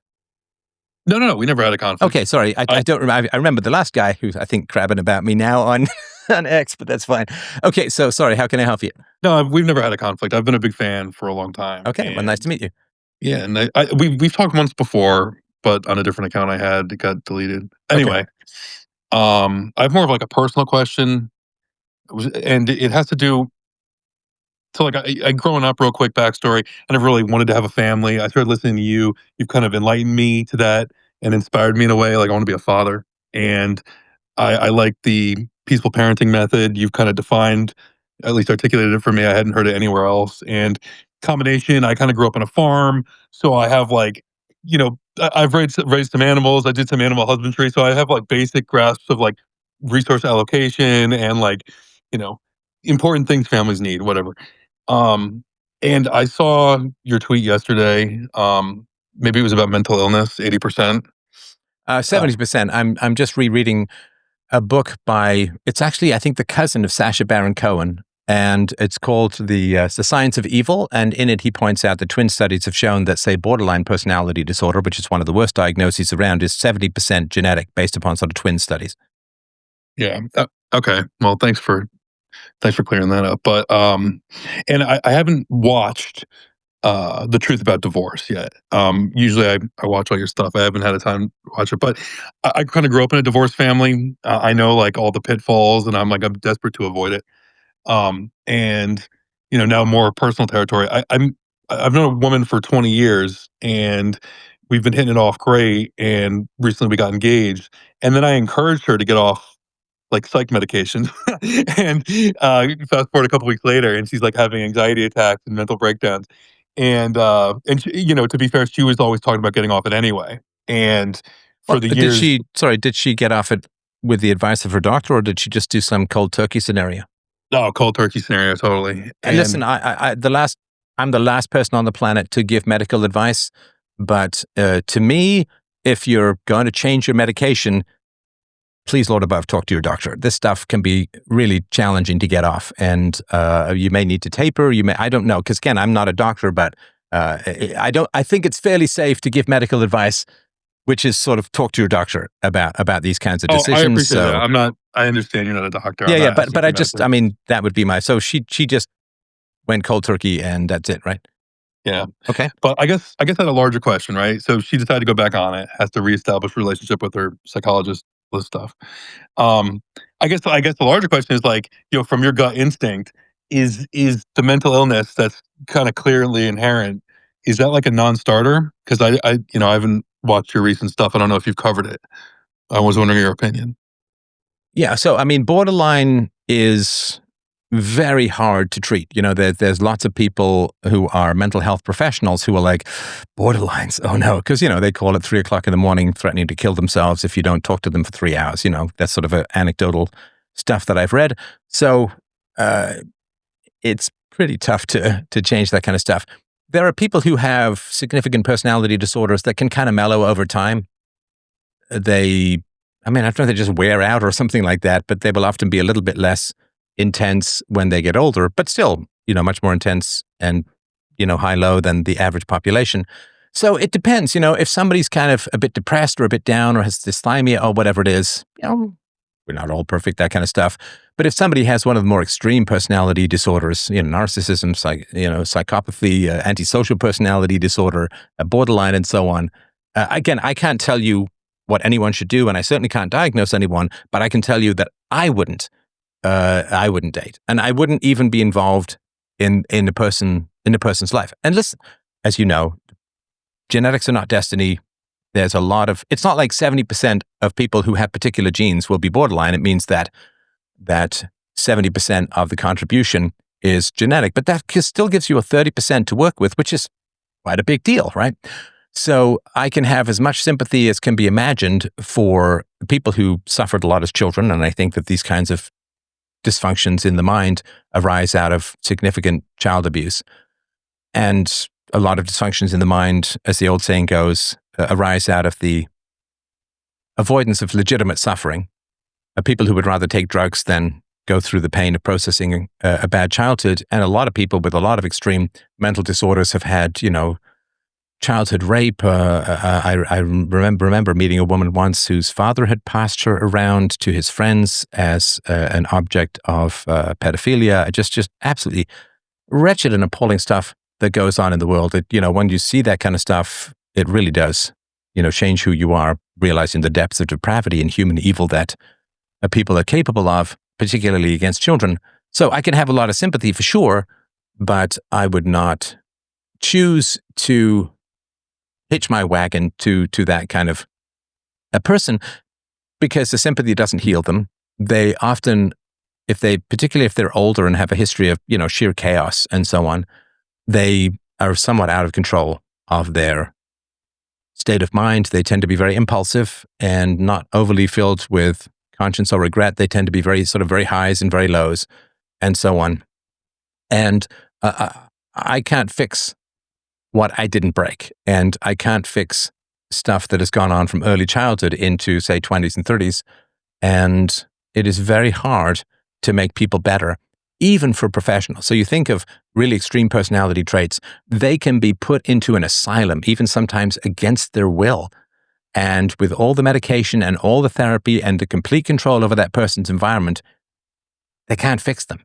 And so the idea that you or I or anyone sort of in the outside world can make these people better is a very dangerous, to me at least, it's just my particular opinion, it's a very dangerous delusion. Because then they'll say, well, if you loved me more, and so on, it's like, but that's not the answer. It doesn't work. It doesn't, because in order to be loved, you have to be virtuous, and it's tough. And virtue requires consistency.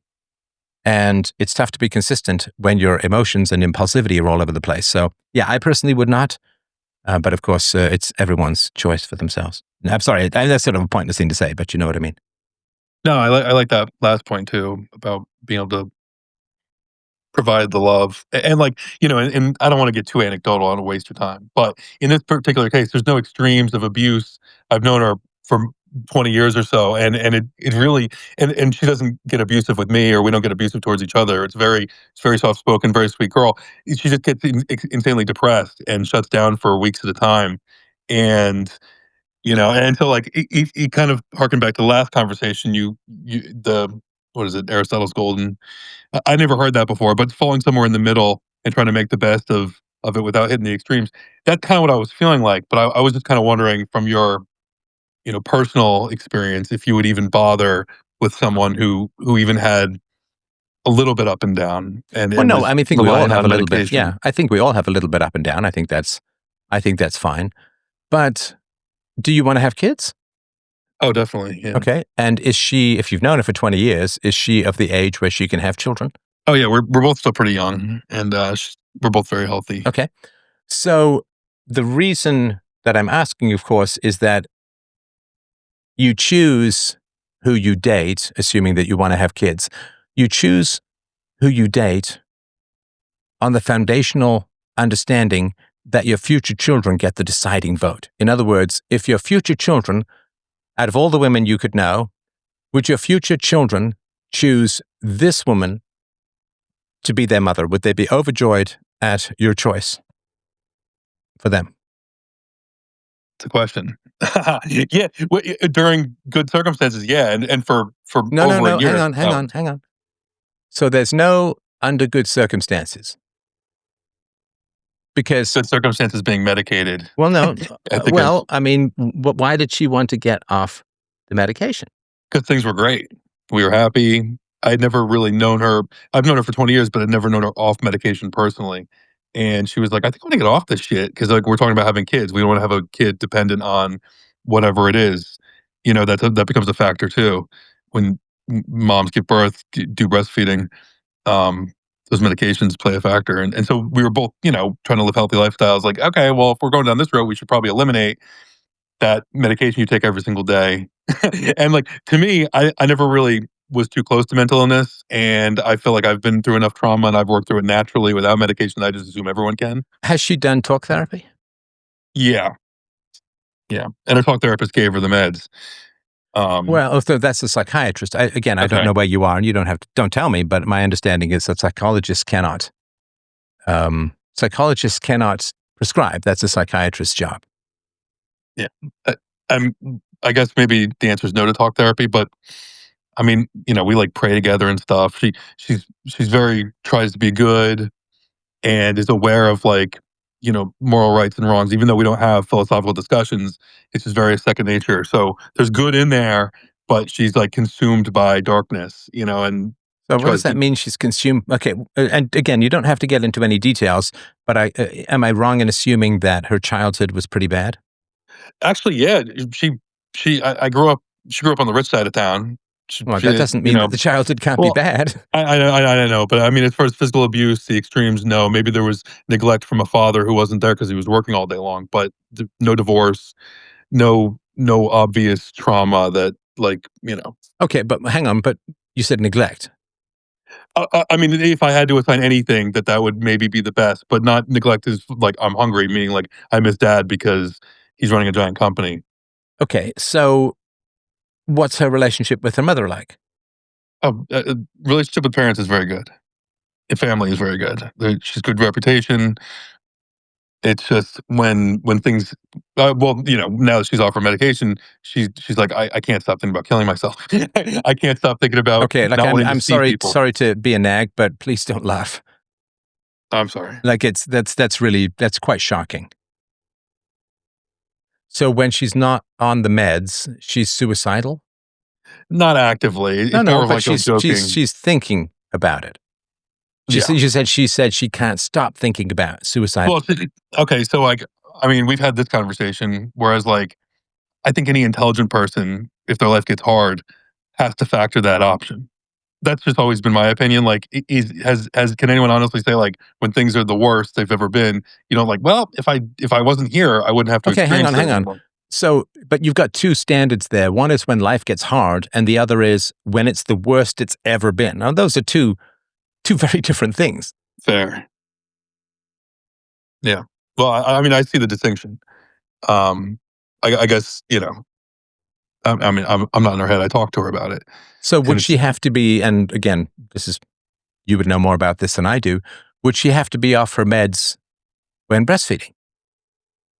The specific medicine we looked into it, at least according to Grok, there is potential for baby absorption through breast milk. Also, baby is born dependent, more or Dependent less. on the meds. Okay. Yeah. So, gee, I wonder if her mother took it. Anyway, it doesn't matter. But okay, so do you want the woman who's off the meds to be the mother of your children? Because she'll need to be off the meds if she needs to be off the meds. Again, I don't know, but if she needs to be off the meds for the recommended 18 months of breastfeeding, and then you maybe have another kid, and then she's got another 18 months or whatever it is. So she'll need to be off the meds, if I understand you correctly, or it might be better for her to be off the meds for 3 years during 2 rounds of breastfeeding, or 4.5 years if you have 3. Correct. Okay, so is that a good plan? I don't know. Yeah. I mean, I kind of thought this is what we might end up. I guess I just needed to hear it from you. I respect you. I'm happy you're Well, giving no, me I your mean, opinion on do this. your kids, would your I don't want kids kids on drugs. choose a woman who may have to be off her meds, and if she is off her meds, can't stop thinking about killing herself? Would your children say, of all the women you could have children with, she's number one? Probably not. But okay, so then I go back to my kind of warped sensibility. My parents were mostly absent, depressed, drugs, and I wouldn't have chose them, but I wouldn't replace them if that is a valid consideration. Sorry, what do you mean So you like wouldn't replace them? I'm I wouldn't not replace disagreeing them. with you. I just don't quite follow the thought. Yeah, I mean, like I had a rough shake at it growing up. Things were rough, and even today things are rough. These people aren't really functioning, and I care for them. I never wish ill upon them, and like part of me is fond of my rough upbringing because it led to other kind of little opportunities. Um, a lot of times when I'm with my friends, I notice that I'm a couple degrees more efficient with like using my hands because I grew up digging ditches, versus them on Xbox all day long, and so it's like, That's and so, that's. I mean, come on, that's a bit of a cope, right? you think so? Yeah, I don't yeah, think so. absolutely. I appreciate No, the because rough and listen, tumble you shake. you can dig ditches and be loved. I didn't say I wasn't loved. I didn't say I wasn't loved. I mean, actually, from a peaceful Okay, parenting hang on, hang perspective, on. Okay, maybe not. slow your roll because you're just running past stuff here that I need to pause on, if you don't mind. Yes, sir. Okay, so you said your parents were druggies. Yeah. Okay, were they violent? Not really. No. What do you mean, not really? I mean, Have I you can ever I can robbed a picture. bank? Well, not really. It's like, what does that mean? I found $20 in front of the ATM. No, I mean, like I wasn't like abused. I wasn't physically beaten up. I think I remember twice. Maybe I was smacked, but Okay, it so wasn't like were an they ongoing abuse. neglectful? Did they neglect your health and security and safety and food and healthcare? I mean, were they neglectful in that way? Uh, Maybe to some standard, maybe to a low bar, but I mean, I was never Wait, so they starving. were drug addicts and also responsible parents? Yeah, well, like, uh, what is that? Productive alcoholic and drug Oh, addict. functional. Yeah, functional. Yeah, functional alcoholic. But okay, so I mean, I don't want to get too off course, but this might tie into your relative divorce video that I haven't watched yet. But in America, in the place I grew up, in the '90s when my parents got divorced, my dad had to pay my mom $400 a week for both of our kids. He couldn't do that, and his option A, your wage garnishment, so you work, well, money's automatically gone. Option B, you go to jail. Option 3, you leave the continent. So he left the continent, and he was a chef, in the '90s, making $0. So I've resented him for that for a long time. Sorry, but so he left the country and did he send money? Yeah, he would send some material support, but he didn't want the divorce though. And he was like, "I love your mom. I wish we were back. My mom was going to bloodthirsty with a lawyer, and what Oh, do you so do?" your father married the wrong woman. Oh yeah, I Well, mean, that's what I'm talking to you about because yeah, that's your definitely, pattern, right? definitely, yeah, yeah. Okay, so what the way that I work is that love is our response to virtue. It's how we feel when we're in the presence of virtue. So, what are the virtues that your parents manifested that would cause you to love them? Virtues that parents manifested. Not much. There was a lot of hatred. There was a lot of, you know, conniving. I just kind of love unconditionally. No, no. I mean, you can bring that theory somewhere else, but not here, because Okay. there's no such thing as unconditional love. I mean, other than babies or whatever, like they don't have to earn your love because they're babies, but you want them and they're cute as heck. So, yeah, we don't do unconditional love. Are you a Christian man? Is that where it's coming from? Yeah, more or less. I'm not, like officially sanctioned or anything like that. But Right, but certainly Jesus is not a fan of unconditional love. he did forgiveness. No, In no, no, fact, no. Jesus said, "Forgive if the person repents." yeah, ask for forgiveness. Yeah, yeah, and Well, and earns it. for- Doesn't just ask for it, but earns it with some sort of repentance.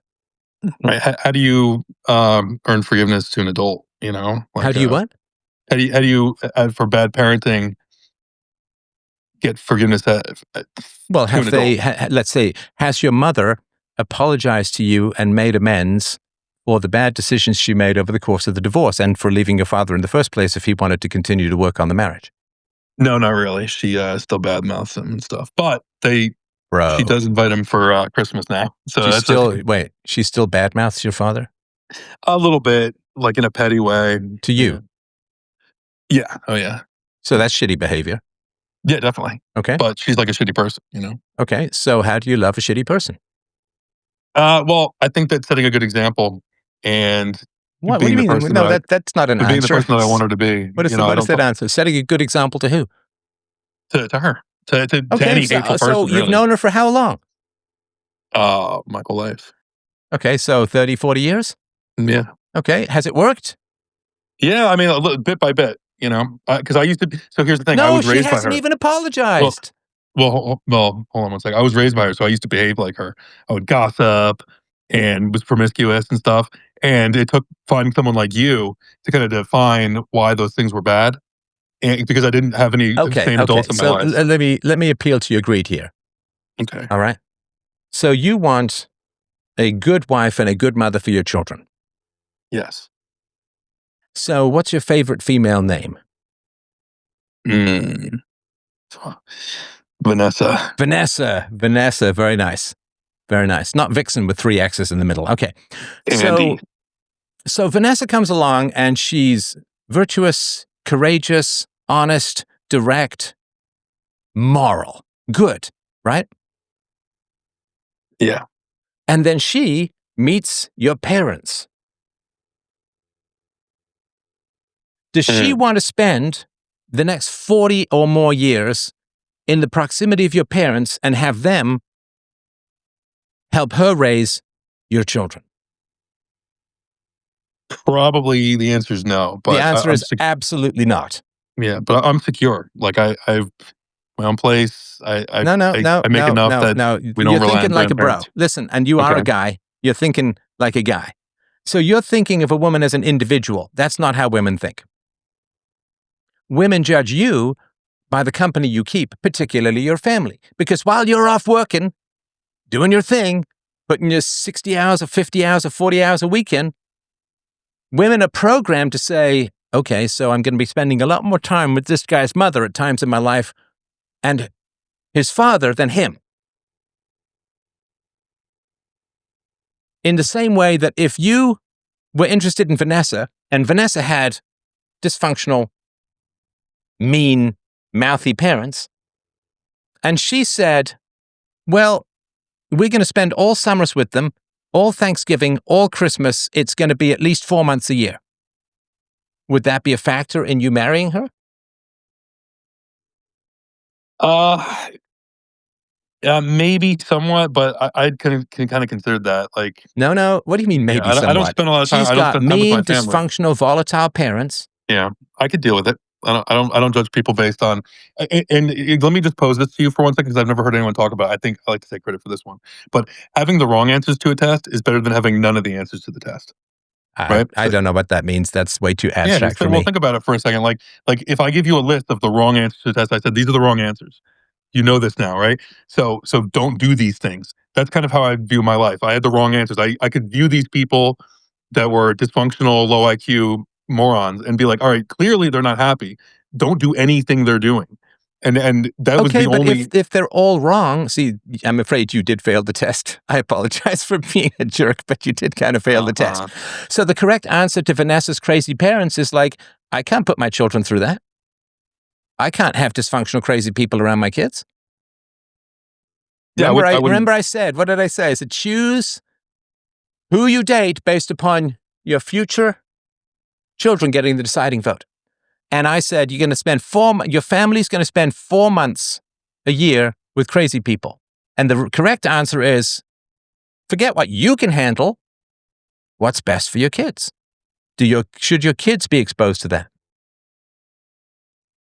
I agree with that. I wouldn't expose my kid to, okay, so that's your answer. to abuse like that. And so you just, because you grew up with parents who were a little on the selfish side, it sounds like, you're not used to people thinking about what's best for their kids and putting their kids' needs first. I mean, obviously, because if your parents put their kids' needs first, you and your siblings, they wouldn't be druggies, right? Yep. Okay. So you're not used to putting children's needs first and foremost, and I sympathize with that. I'm not faulting you or anything in that way, and I'm certainly not trying to say anything negative towards you, but it's just kind of a fact. Like, I grew up, my parents didn't speak Japanese, so I don't speak Japanese. And your parents don't speak putting kids first, so it's hard for you to process. So you look forward and you say, okay, so if Vanessa has dysfunctional, mean, crazy parents, A, I don't want that in my life, and B, I can't have that in my children's life. Because let's say there's another woman named Sammy who has really nice, productive, healthy, normal, mature, loving parents. Wouldn't that be better for your family? Definitely ideal. You strive for the ideal. Right. So the problem is when you have your parents in your life and you haven't cleaned up the relationship with them, Vanessa is not going to date you. Well, so like people I interact with can see like, oh, this is a clearly crazy person. They can juxtapose that with me, like, yeah, your parents are a little fucked up.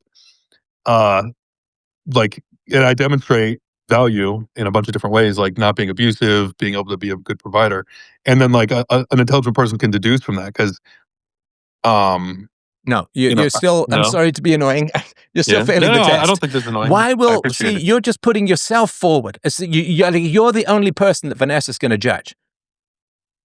Vanessa Probably. is going to look and say, "This is the influence that's going to be impacting my husband, myself, and our children." And she's not going to date you because of that.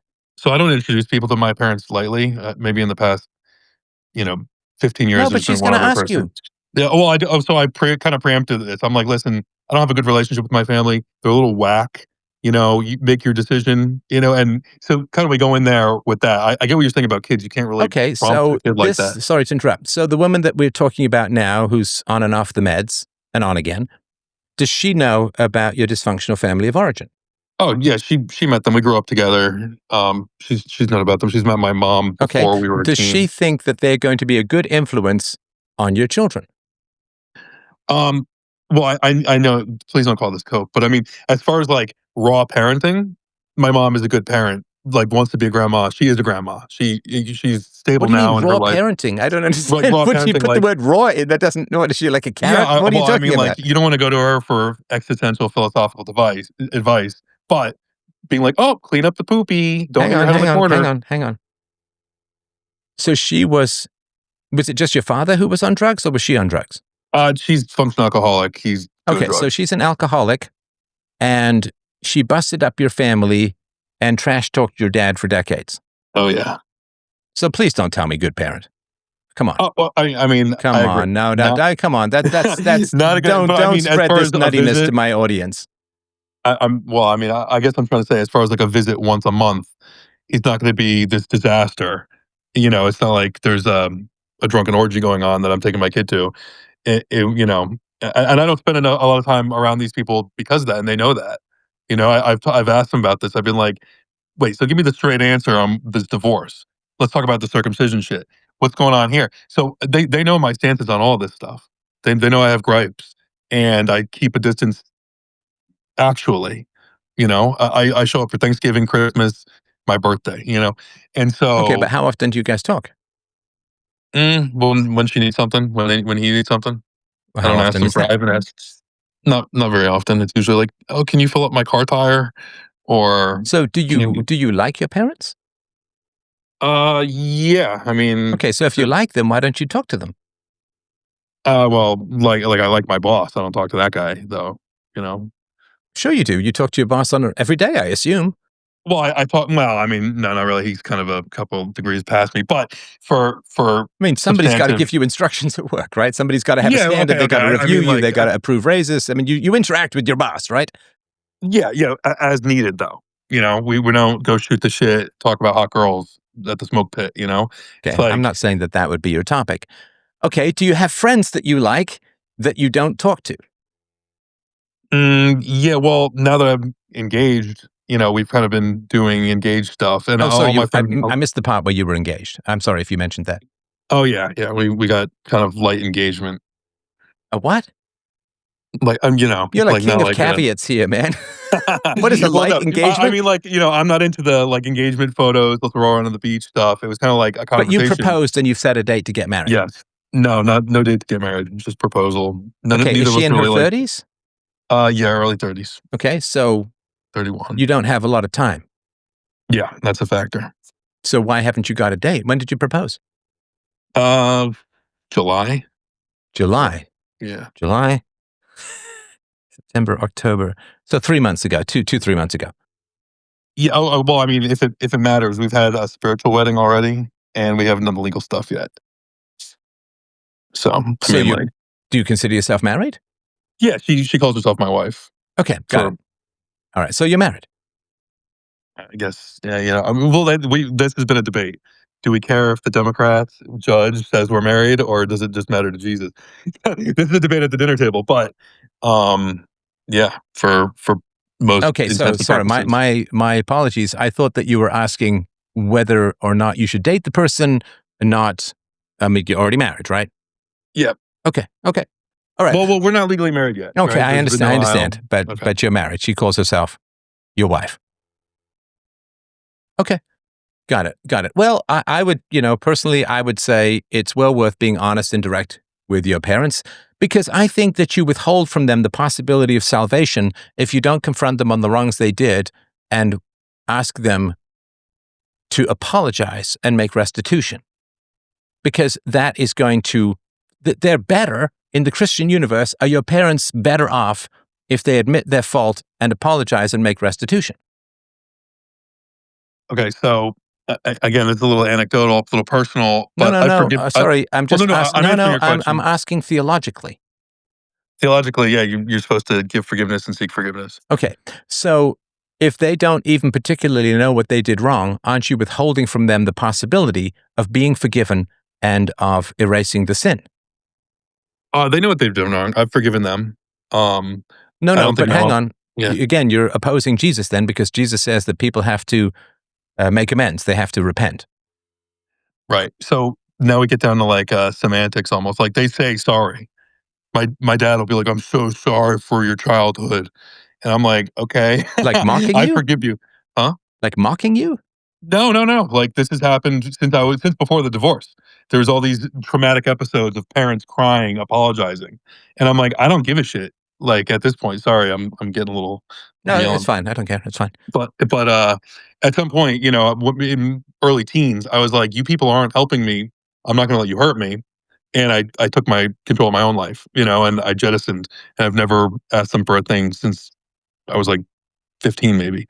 So I'm proud of that now, and I kind of stand on that. Like I don't need you people. I'm involved insofar as we have a parental relationship. I wouldn't chill with you at the bar. Okay, have they repented and made amends? Well, that was kind of my original question. What do amends look like? I guess better behavior. Whatever has you be okay with what happened and not have any problems with what happened. Have they repented and made amends? Like if I borrow your car and I ding your car, I've at least got to fix your car, right? I don't just hand you back the car and say, well, you got to forgive me. It's like, how about you fix my car, then I'll forgive you, right? Yeah. So have they appreciate- apologized and accepted and acknowledged the hurt that they did and worked hard to make amends? Amends could be going to anger management. It could be going to therapy. It could be helping you out in some particular projects free of charge. It could be anything that is going to make you feel better, taking 100% ownership for all the bad things that happen, not blaming each other, right? There's a lot of maturity that goes on in making amends. It could be any combination or other things, but it's something really substantial that makes you feel a whole lot better. The nothing they could do. I don't need anything from No. them. Yeah, There's but I something love them. there's is the thing. always things that people can do. Okay, so like theologically, I forgave them because I hated them. Bro, you're bouncing around here. No, well, I'm trying to You find asked it. me, hang on. It's getting a little annoying because you asked me, what could they do? And I just gave you a whole list and you just blew right past it. Oh, forgive me. I forgive you. No, but seriously, right? Like, because you said, well, what could they do? And I just gave you a whole list. Have they I done it? acknowledge that. I mean, like none of those things are material to me. And they going to therapy for them, I could care less. Going, I don't need help with projects. If I did ask, at one time, I fucked up my bathroom floor and I called my mom and she showed up with a mop and mopped the whole bathroom without any hesitation whatsoever. So I was like, cool. But like if I needed something, they would actually provide it. I try to make a point not to ever ask for anything from these people, and I'm not mad at them. They're flawed humans. I was flawed. I try to be perfect. I'm not perfect, and I forgive them for not being perfect. I don't want to put my family around them super close quarters. I get embarrassed by them, even around friends and stuff. Okay, will they have any authority with regards to raising your children? Okay. So they really won't be around your kids much. They'll be around for holidays or whatever, but I mean, authority But you insofar won't, as they wouldn't babysit you. Would you leave your kids alone with them? my mom for a couple hours at a time, no problem whatsoever. She'll give them cake, play little games with them. She's good at that. Okay. All right. Well, sounds like you've got a plan. Sounds like you're set. Obviously, congratulations on your mostly wedding. You're mostly marriage. I'm I worried really now. do appreciate the conversation. I've sort of made my case, and you've got your perspective. It doesn't sound like you're budging. I'm certainly not going to budge, but I really do appreciate the conversation, and I've really enjoyed the back and forth. Yes, sir. Thank you. Have a good night. Thanks, man. I appreciate that, and thank you, everyone. freedomain.com/donate to help out the show. I just got a really nice message, actually. Very nice. Very nice. I got it here. Let me find it here. I got a nice message. Somebody said, I wrote a novel some time ago called Just Poor. Somebody said, Just Poor was one of the best novels I've ever read, in the same vein as Dostoevsky or Ayn Rand.